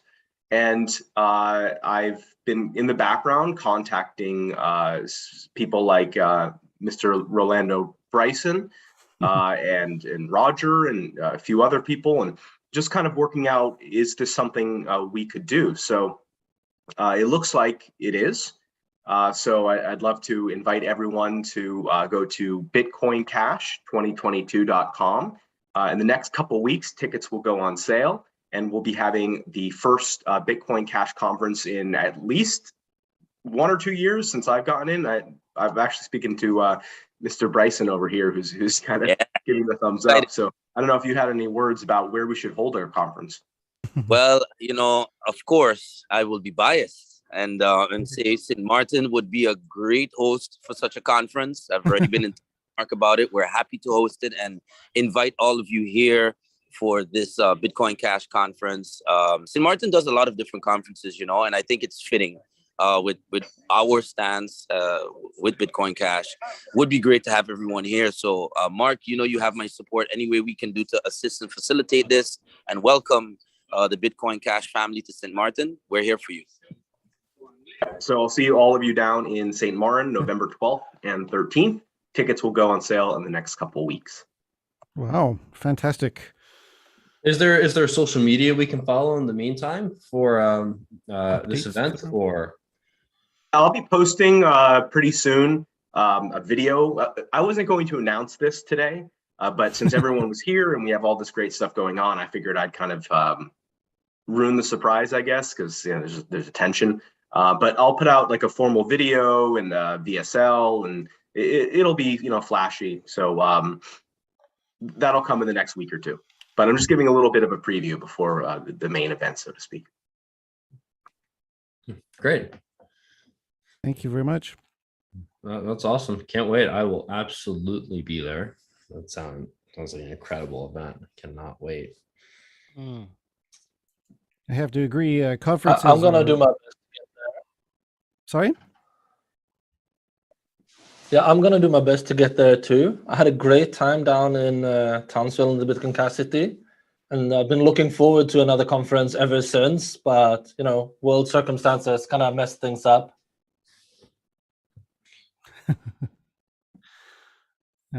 Yes, that is really why I ended up getting involved in the BCH community. Is the conference that was held in Tokyo.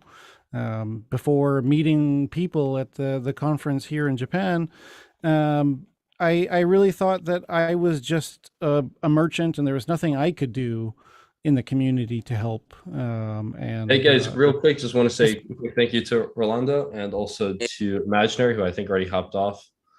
No, I'm ready. I want to say goodbye and thank you so much for having me, and stay in touch. You can follow me at MP Bryson, and we'll continue to follow this awesome community. Thank you guys for inviting me so much. Thanks for joining. Thank All you. right. Sorry. I'll actually have to hop off as well, but thank you all very much. It's been fun chatting. If anybody needs to, I'll be around a little bit on Telegram and Twitter if anybody has any questions.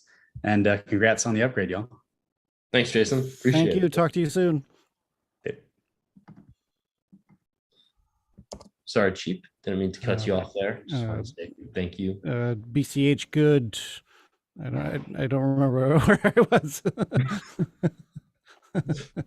BCH good. BTC bad. BCH good. No, yeah, the conference. Yes. So I just thought, I'm a merchant. There's nothing I can do. What is little old me going to do to help? And I met so many amazing people, and they were so inspirational. And I met my co-organizer, Yumeno, for the Osaka meetup, and she said to me, "Hey, we're both in Osaka. Why don't we start a meetup?" And from there on, it was just we're off to the races. So yep, I really hope I can attend. I love the vibe, and I'm really excited Alex, how many QR codes do we have left? That's a secret. This is the secret. Oh, okay. Oh, that's a secret. It could be the last one, or there might be two more. Who knows? Or one more. I don't know. But there could be half. Well, I ask because we are already over time. So. Well, that was indeed the last one. Okay.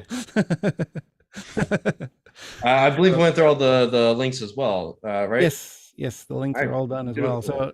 So from just saying that right now, all of our viewers are just going to drop right there. Boom. No more money. Yeah. Bye, everyone. Oh no, we lost 5. Oh, only 4 gone. That's okay. Right, a perfect 100.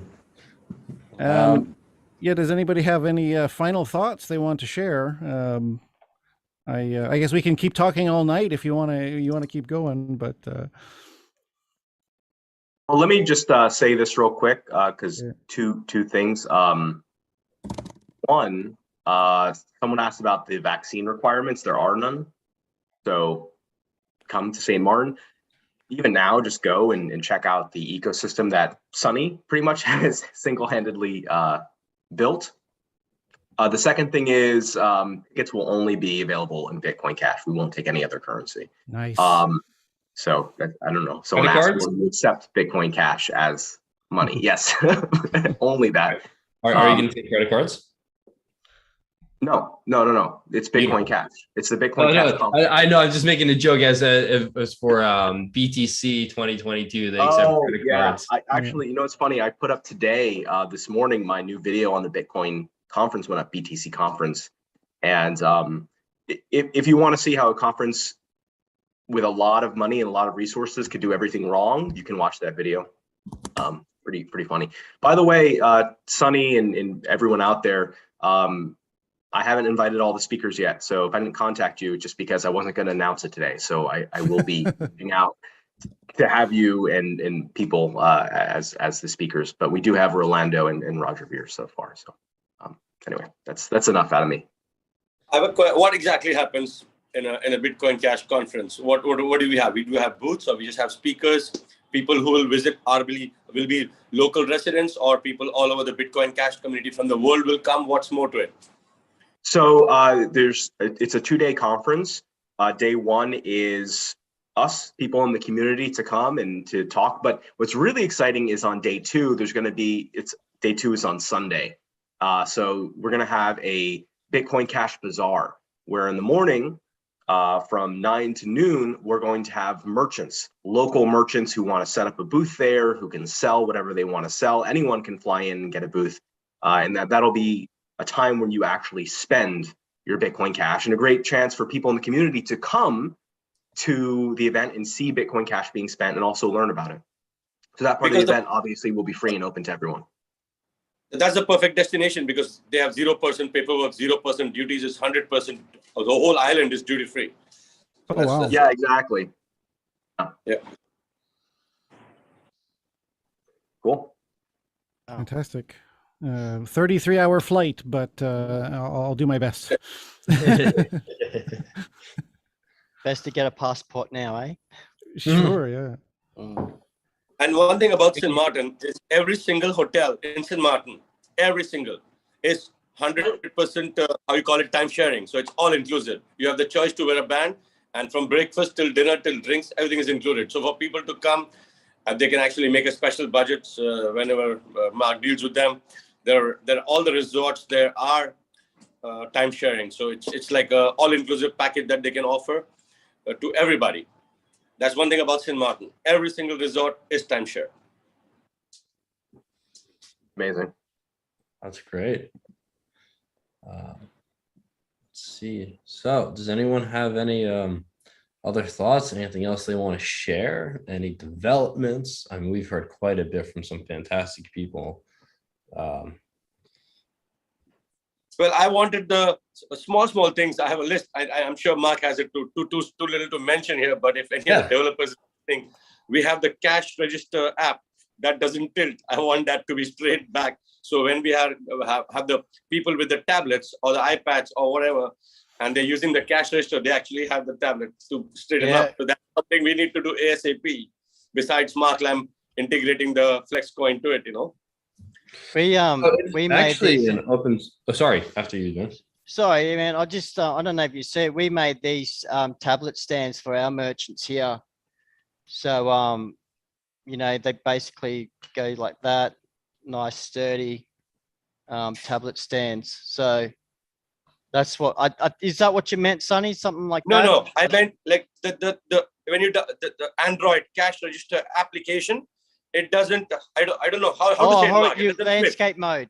Yeah, Yeah, you've landscape got, mode. Sorry, yes. Yeah, yes. yeah. That's a big one. Especially with POS systems that use Square, like they have like a iPad already, and they use their Square on there. The exit out there use the Bitcoin Cash Register app, but it's on portrait mode instead of landscape, which is a bit of a, So it should be an easy fix. I mean, it's all open source. The project, anyone can contribute to it on GitHub. It's been a while since I've touched mobile applications, so I don't think I'm the best person to do it. But yeah, we definitely should find someone to fix that, because that's a great point. Like it needs to go to landscape. It really does. I never even thought of that, because I've only ever used it on phones. Haven't used it on tablets quite yet. So that's interesting. We don't have that, but hopefully I'll try and reach out to the community, see if we can't get someone to update that functionality. Can devs do something? I'm sorry? I said, can devs do something? Hope so. Actually, I see a lot of mentions of the groups, a lot of mentions about this. And then I think even Bitcoin Jason mentioned it somewhere where they're working on it. I'm sure he's onboarding a lot, and Mark is facing the same issue. But that's just one of the few things. It's the last thing to work on, but it's very important, because that's the tablet things are important now, because before otherwise it's about giving away a tablet, but people do have the tablets. Now the adoption is actually growing worldwide. In India, all the restaurants already have a iPad or an Android tablet or some things, but if it really flips like that, it's tough. Yeah. Or maybe an APY or something where someone can just plug it into their checkout thing. So instead of pressing credit card, they hit Bitcoin Cash and it comes up with the screen, and and it comes up. I don't know, that's maybe something else, but yeah, at least having landscape mode, that would help me out a lot. Yeah. I wish we had Roger on still, because I'm sure he would have known the right person to contact to get that done rather quickly. But we informed him. He's helping. He's set. They're working on it. Oh, Okay. good. Yeah, I don't know about you, Sonny. Did you have? We got a car company here that does regos and fits out your 4-wheel drives for alterations. They were asking to have a place where they can put what the invoice in, like what the amounts for their bookkeeping. And yeah, that's something I haven't been able to solve. Can you please repeat it? Okay, so you're at a shop, right? Just say someone's come in and they're paying an invoice. You want to be able to put in the invoice number or the details on the register app as a note for the transaction that the customer's paid. Does that make sense? We are using it more as a cash, right? That's why the name is cash. So we are trying to let the customer decide if he really wants to use it as a cash or a banking system. So I think we should let their point of sale. That's my personal view. We should let them their point of sale handle it, where they want to show it or not show it, or whatever they want to do with it. But putting it on the note means documenting it, and then you want to decentralize it. So I don't know how much that really works in the benefit. Right. Yeah, because I live off Bitcoin Cash. So we have some merchants that are basically declaring their whole earnings to the tax department. And so they would put down, okay, this is for that, or whatever, it goes through. But in the point of sale, it is there. So in St. Martin also, they have the option where you check out and it says credit card, cash, check, and it says Bitcoin Cash. So for their developer, just adding one button, and when their receipt prints out, it says 2 cases of Heineken paid by Bitcoin Cash. So whoever wants to have that can actually do it. But to put it on this, it's basically it's going to ask everybody then, right? That's what you meant? Yeah, no, just for the bookkeeping point of view, for the merchant is if someone comes in and the owner's not there, the staff's filled it out, they can see, oh yeah, Joe Smith actually paid invoice on this date. You know what I mean? Oh, like the right Electron. here. So we did that with actually Electron Cash. That app has the accounting version. So we faced a lot of problems where the companies wanted to watch the transaction for the accounts, but nothing to do with it. So Roger sent me a nice video, and then I think Mark has it still. And then in that app, the accounting department can download it, and they will just be able to watch the transactions. So at the end of the day, whatever transactions are with Bitcoin Cash, they actually get a separate printout or whatever it is, attach it to. It's very easy, to be honest. It was difficult in the first couple of downloads, then life became easier. So that is what you should look into for them. And it's very helpful. And actually what you're talking about, I think, is the Electron Cash read only. So yeah, so to make things easy, I created a PDF that will be on use.cash this week that has the instructions that are written in plain English with screenshots with every step of the way that we can provide to merchants. Whenever you onboard them, just give them this PDF, and it's detailed instructions for their accounting team. So we now have that'll be available on use.cash this week. Because also the shift timings for the cashiers, whenever they shift every 8 hours, it's very important for them to close the cash, and then there is no way they can feel it because the actual wallets is because it goes to the owners. The owners are never present in the business. So the accounting department really needs, and if Mark, you are doing it, it's amazing because that's what every single business, because I think now Bitcoin Cash is growing more than the single owners. Before we were just limited to small businesses or restaurants or bars, but now more and more corporates are coming in the picture where there are multiple owners, there are corporate firms, there's a Hilton accepting it, Burger King started it, there are other chains we are talking to, and I think by 2022, let's just hope every single food chain and franchise accepts it. So this will play a very major role in that accounting, where every 8 hours they can close their cash. A person they have no access to the funds either to send or receive, but actually get a printout on the Electron Cash or any other app that's created. Currently it's Electron, and manage the accounts. It's really helpful. Yeah, because we've got here we've got like some guys that have partnerships with several different businesses, and so you have one key guy, but he's in business with a lot of different people. It'd be good, it'd be good to, because I'm actually going to streamline their business next week, actually. No, this week. Yeah, this week coming. And you mentioned that you had Burger King or something like that. Burger King on board with Bitcoin Cash? Yeah, we have Burger King and Tinkets accepts it. The Hilton brand accepts it. We have other brands coming to, yes. Is that like a franchisee that's just gone rogue and doing his own thing and then balancing, like underwriting himself? Or is like that the whole chain? No, it's Tinkets. So the franchisee in Tinkets accepts it. Again, Bitcoin Cash is like they're taking it as cash. So whenever the sales come in, for now they are punching it as cash until next week, where it will actually be punched in as Bitcoin Cash for the accounting.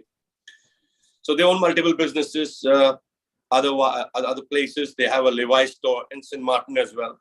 So these are franchises that we are happy to onboard when it comes to, and more will follow, because first Burger King now accepts it. Now you go to any other Burger King, other islands or countries, it's just saying they accept it. So one step further. Yeah, I'm working on Domino's at the moment, just doing a trial case for my local area. Actually, it's just across the road. Trying to get them on board, but I found it's a lot of hoops that you got to go through. You got to, you got the gatekeeper, but you got to get to the decision maker right up far end there, and you got to go through all this chain of command. The key to onboard a business like Domino's or Burger King is to not to speak to anybody, straight go to the decision maker, because everybody else is going to be just a waste of time. It has to be the decision maker, either the CFO, CEO, or the owner. That'll make life easier. And initial onboarding in any countries with major franchises, to get the keys is to get to the owners. They are the decision makers. So that, any other person, just because same thing for the accounting, it's very complicated, and they will say, how do we handle the fluctuations? How do we show the sales? We go into which wallets? So that's why it's the electron comes in place and the wallets. But life will become easier once FlexUSD integrates it and people can actually download it straight to the stable coins. That thing, I think for franchises, we need that. That's why we've been pushing Mark Lamb for it. Hey, question for Sonny and Mark. Do you guys ever have merchants stop accepting Bitcoin Cash for one reason or another? And care to share any details on maybe why that was, or how going forward, how people can onboarding merchants can work to address these issues? So I'll jump in because I have a little anecdote about this that has a happy but funny ending. So long time ago, I did a video when I first was learning about Bitcoin and Bitcoin Cash. This is years ago. Surviving 72 hours in Philadelphia. It was my first time actually using crypto as money because I didn't know you could. And in the video, I discovered a small restaurant called Sun Pig that was in my video. Yeah. And I went there and they accepted some cryptos, but they didn't accept Bitcoin Cash. So I onboarded them. It's the first business I ever onboarded. And I paid for my meal with Bitcoin Cash. And they jumped on Twitter and started tweeting out, hey, we're accepting Bitcoin Cash now, and everything was great. And after I did my video, everything was perfect. But at some point, I don't know if it was like a couple months later, I noticed that they weren't following me on Instagram anymore, because I would see who views my story and they weren't viewing it. And I checked and they weren't following me. I was like, okay, well, that's kind of weird, but whatever. Time went on and someone contacted them. And I don't know if it's someone here. That was me. That was you. I contacted you, yeah. Okay, so you got to tell the rest of the story. All right, yeah. So I contacted them because we, John Moriarty and I, we run the Philadelphia Bitcoin Cash meetup group, and we're looking to do our first in-person event after quite a while due to all the COVID lockdowns. And so we knew that Mark had onboarded this place, and I was like, oh, this would be a great spot, outdoors, seating, fantastic. And so I contacted them, and they gave quite the harsh reply. It's like, we accept every crypto, just not Bcash. And I was kind of taken aback by that. I tried to get a bit more info. It seemed to be the wife of the owner or someone. It's been a little while now, so I don't remember exactly who that was talking like that. And I was just genuinely asking, it's like, hey, so what's with the change of heart? Why not? I know you guys used to. Mark had been there and purchased from you guys, and we'd like to do a meetup. I mean, we could have 20, 30, even more people potentially. And at that point, they started to change their tune once they realized they'd be missing out on business. And I told them, no, that the stance has been made clear. I'll have you guys removed from app.bitcoin.com. Don't want to be falsely advertising you guys. This is what you guys wanted. Because they were, if anything, they'd only probably accept it for the one event. And then you go back to the same thing. And part of what I suspect, which I haven't seen necessarily happen to have businesses reverse decisions, but is that if a business starts posting about Bitcoin Cash, sometimes you'll have BTC maximalists come on board and start either threatening them or just blasting them with comments and otherwise, and businesses don't necessarily know what to do. And I mean, that's the extent of my knowledge with it. We're still looking for another place, though. We've been quite busy on other projects, but that's at least with that one. The thing is that the takeaway that I had from this was a little more optimistic than yours, I can see. Yep. But the point that I wanted to make with the story, which you still made, is that even people who, let's say, are the most toxic maximalist Bitcoiners, people who, really hate Bitcoin Cash or whatever it is, at the end of the day, they still said, okay, we'll take it. because when something is this useful and there's demand to spend it, people are going to take it. And it's just a matter of time. So these people can parade around and be angry and be their maximalists with their laser eyes. But guess what? If they come to St. Kitts, they come to St. Martin, they want to spend their crypto. They're not spending Bitcoin. They're going to be converting it into Bitcoin Cash begrudgingly. So that's an important takeaway here is we have a tool that's so useful, that has so much utility, you can spend it all around the world, that you take even the most aggressive, angry people and they'll be like, all right, I'll take your Bitcoin Cash. So for me, that's sort of a hopeful ending to the story. But as far as adoption, there is something to be said about when we onboard places to give people a heads up that, there's going to be potentially people who reach out and have nasty things to say. And you know what, even a better way to go about this is just to say, hey, if you're accepting Bitcoin Cash, it's probably a good thing that you learn a little bit about the history and then refer them to the amazing documentary Who Killed Bitcoin and have them watch that on their own time. Because I'll tell you what, people reached out to Rolando. And I've spoken to Rolando privately on the phone about people reaching out to him, including Samson Mao. And Rolando on the phone was laughing about it. But that's also because he knew to expect that. It's also because he's sophisticated, he's in politics. We can't always expect that of every single person we onboard or anyone who gets involved in Bitcoin Cash. So education is going to be what is so important. And again, we have that wonderful documentary that we can give to anyone who's interested in Bitcoin Cash to learn about the history of the currency. For everyone watching, I just posted a link to that documentary in the chat comments thing. But like whoever asked, it's not easy. Yes, we have not one, but a lot of businesses. So I will not just say something. So you convince them, you try to onboard them, you put up the stickers, they have the application, we even give them a cash register app if they don't have their tablet, everything. And you go next week, you pass by and the sticker doesn't exist anymore. Or somebody goes there and says, hey, Sonny, this thing is listed on the map, but I just went there and I ate dinner and they're not accepting Bitcoin Cash. So yes, there are people, the ratio is minimum 1 out of 100. So maybe I've onboarded personally 300 plus businesses, got 4 to 5, but then you go back to them, you explain. It's not easy. Also, it's new. The technology is new. It's instant. For them, it's difficult. One day is 250, one day is 220, one day is 280. How do they account? How do they actually show today it was 20 and tomorrow is $18? That $2 somewhere in the accounting needs to be shown. So all this needs to be convinced. And I think with time, they will learn, they will know, we will know, and it'll all fall in the right hands. But it's important after onboarding to actually follow up.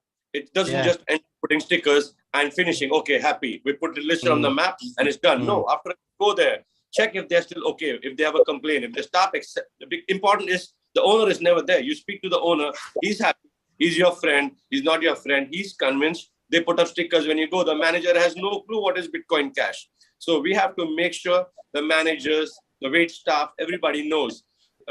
I think I've seen Roger and Mark, whenever they go, they actually speak to the waitresses, tip them, give them little vouchers. That actually makes them download the wallet. It's much important to educate the wait staff and the bartenders than actually the owners. Owners come to a place where they make a decision, yes, we'll accept it. But after that, when he's gone, we go back to the bar, have a drink, have dinners, and actually show the people how it works. That's more important, not just give up after the first meetup. Follow-ups. Otherwise, you'll have a bunch of people on the map and half of them accept it. So it's important to follow up on all and make it accepted, because the last thing you want is a customer going with a Bitcoin Cash sticker and they don't take it. Very important to make sure they accept it and keep continuing that thing. Because we also explain to them, it's not that because you accept Bitcoin Cash from tomorrow, you're going to have 100 customers paying with crypto. No, it's going to take time. The world is changing, but it's going to be slow, but it's going to happen. Yeah, that's a great point. So guys, we need curators. I actually have a suggestion for a tool that can help you do this more effectively. And I've suggested this in multiple places before, but I want to take it on voice here where I have you here. So all of these merchants have a device that takes the payment, and this device knows whether or not it has been used. So if you, when you set up your merchant, leave some contact information and tell the device that if you haven't been used in a given time, just send me a quick message and I'll follow up, right? Okay. So when you set them up, instead of leaving them and trying to remember and not knowing where to follow up, use technology to help you know and be more effective in your follow-up. Because I agree, follow-up is much, much more important. You can acquire trust and you can lose trust. And losing trust is much harder to regain it afterwards. I've seen so many merchants who started like in 2014 and 2017 in bull-up runs and been really like happy about it. And then they get burned for one reason or another, and you don't notice for several months. And when you talk after that long while, they've lost all interest or they have disgruntled feelings and don't want to talk with you. But if you can know within a week that, okay, they haven't had any merchant, any customers, but they used to have, then something is wrong here. And maybe I should just send a message or lift the phone and make a call or go down and see and talk with them. Because it could be something as simple as like they fired the employee who knew how to handle the system and they need a quick refresher. Or it could be something much worse, like the device might just not start anymore and they need help moving their data to a new device to get back in order. There's a lot of reasons. So yeah. How do we do that again? There's something in the application we can follow up. I don't think anyone has built it yet, but I've been telling people, particularly the Bitcoin.com point of sale related people, that they can add this. And you know, the maps that has merchants, they very often, after bull runs at least, start showing stale data as merchants fall out. And if you connect the point of sale devices information to these maps, then you can get a quick overview. You can know where to follow up, and customers don't go to places that no longer take it. So customers don't get disappointed. There's a lot of benefit from connecting this information.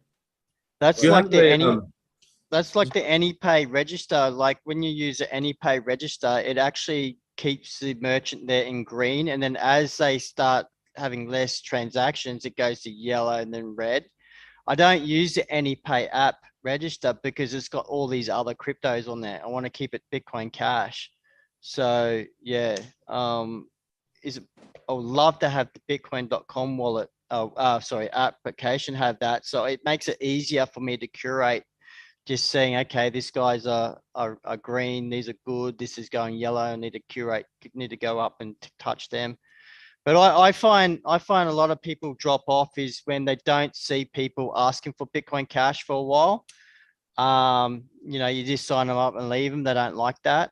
And also, I think a great way of retaining your Bitcoin Cash merchants is to promote them to other merchants. You know, I have meetups and I say, look, come to the meetup, promote your business to crypto enthusiasts, you know.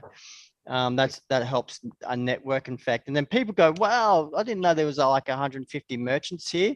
You know, I didn't know there's 150 shops that I can spend my Bitcoin Cash. And go, yeah, bro, you can get your surfboard from Skin Ski Surf, or you can get dinners this such and such place. So yeah, thanks guys. Yeah, that's a great idea about the curator app. I'm going to put that towards the tech department here down in Code Valley. See what they can do. And diversify. Very important for the cash register app is just not to accept one particular industry. We need everybody. We need a tire shop. We need a car dealer. We need a supermarket. We need restaurants. We need everybody. So we have to diversify. Now, I know that it's a very common, like I said before, I'm repeating, and it's a very common tendency where I approach. Initially, I should do the same, only approach restaurants. Because I don't know why. First thing when I think of onboarding, and I think of a restaurant. But it's, I think, beyond it, because who have, like, if you come Bitcoin, Jason, you come to St. Martin or St. Kitts, you want to spend everywhere. You want to buy your air tickets from Bitcoin Cash, still rent your car with Bitcoin Cash. And that's one more thing.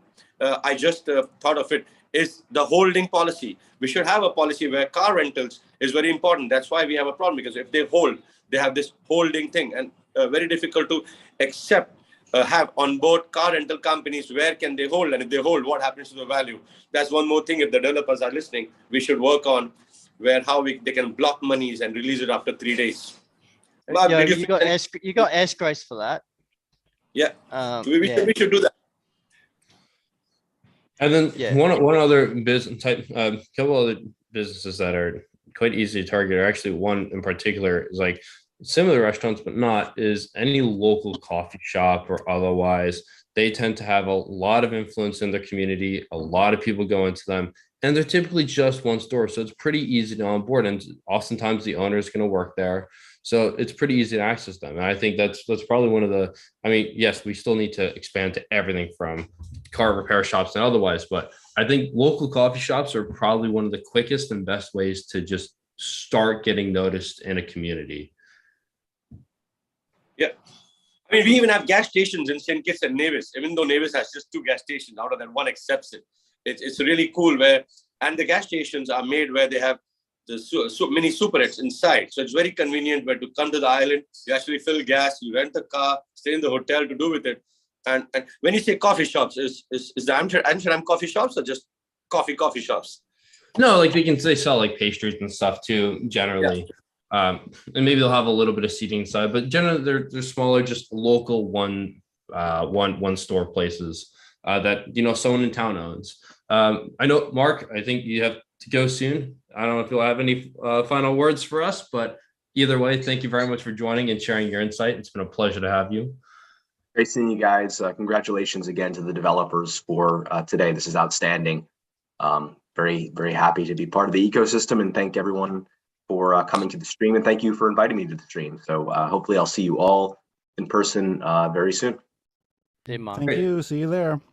See you guys. Jonathan, thank you for joining as well. Hope to see you soon. Yeah, I'm also gonna head out. It's been nice, everyone. Bye. See you, John. Take care, my man. Yeah.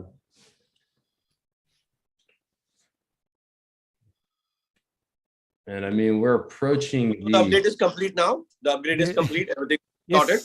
We have how many blocks on the new upgrade? We have 8 blocks since new consensus. So everything's running smoothly. No issues, thankfully. Not that any were to be expected, but I don't know. We're over 3 hours into the what was supposed to be a 2-hour stream. But I mean, that's largely because we had a great showing. So many wonderful guests, unexpected, lovely, wonderful, fantastic people who are doing so much in the space. It's really an honor to talk to these people. It's just great. So absolutely. Hopefully we get to see everybody in the meetup, the Bitcoin Cash meetup in November. Yeah, absolutely. It'd be great to have the crowd community congregate and see what real cryptocurrency adoption really is and what it looks like. Right? I think Big that's massive photo. Oh yeah. Yeah. There's good big massive photo. Just have theirs like the OGs, like when it becomes money for the world, it's got like these people here. They like the early explorers of Bitcoin Cash and the economy that we have today. Talking future tense, it'd be awesome. Yeah. Definitely something to look forward to. Well, on that note, are there any final comments from anyone?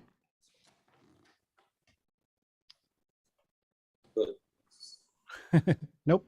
Okay. In that case, thank you. Sorry, could you say that again? I said, amazing. It was nice talking to everybody. Learned a lot more today. Learning every day with BCH. Thank you very much for joining, Sonny. It's been a pleasure to have you. Yeah, it's great. Finally get to talk to you. So that's wonderful. Yes, thank you so much. Thank you. Wonderful here. Thank you. Okay. I just want to say, everyone that works in the Bitcoin Cash community, a big thank you. Whatever you do, by just saying a merchant, do you accept Bitcoin Cash, to the guy writing code, to the wee hours of night. I just want to thank everyone that does what they do for Bitcoin Cash. Thanks, Jason. It's appreciated. Not that I do any of that. I do not. So I'm just trying to take credit for that. Hopefully I'm not overstepping by thanking you on behalf of the community for your work. We all did it. We did it together. Okay. All right, guys. See you, Sonny. Take care. Take care. Bye. I'll take leave. Chief, do we have any final things we want to mention before we move up? Yeah, I would like to very much again say thank you to our sponsors, BitDeer. Please follow them on Twitter for a chance to win 5 Bitcoin Cash mining contracts. Satoshi's Angels for pulling together so many things, so many great people I'm honored to work with. Peter for sponsoring Satoshi's Angels. I'd love to thank all of our guests and participants, developers, merchants, influencers. We have the whole the whole deck of cards of so many different people. We had everyone today. It was right? quite amazing. It was great. Really unlike any other space. If you join any other crypto space, it's going to be just people talking about price. That's basically it. Price. But we're doing so much beyond just that, and it's so wonderful. I don't have anything to promote. There will be another network discussion coming up soon. Details to be announced. Trying to think if there are any other streams or anything that I'm aware of. There's Next year we'll have another one of these. So stay tuned. You got 364 and a half days to go, guys. For people that were interested in the chip process and learning more about how upgrades, please check out the video that's also posted on this channel for a rundown that explains it quite well. And I think it's really one of the most valuable things that BCH has. So that's it for me. Thank you. Thank you, everyone. See you on the internets. You can find me everywhere. Cheap Lightning. I'm Cheap Lightning everywhere. There you go. Thank you, everyone, for joining. It's been a pleasure having you. Thank you to our guests. Thank you to all those watching. And we'll keep on. I wish I had a good expression like "keep on cashing" or something. we got to come up with a slogan or at some point. Maybe there is one. I'm just behind the curve or behind I've been using, if you hold Bitcoin Cash, you are, I am, we're all Satoshi. Let's do our part. That's what I've been using. Nice. For the last That's couple of pretty years. good. I like it. To put one stick it to CSW, who claimed some private keys, and the owner of those keys said he's a fraud and a liar, and we are all Satoshi. Yeah, so, that's it.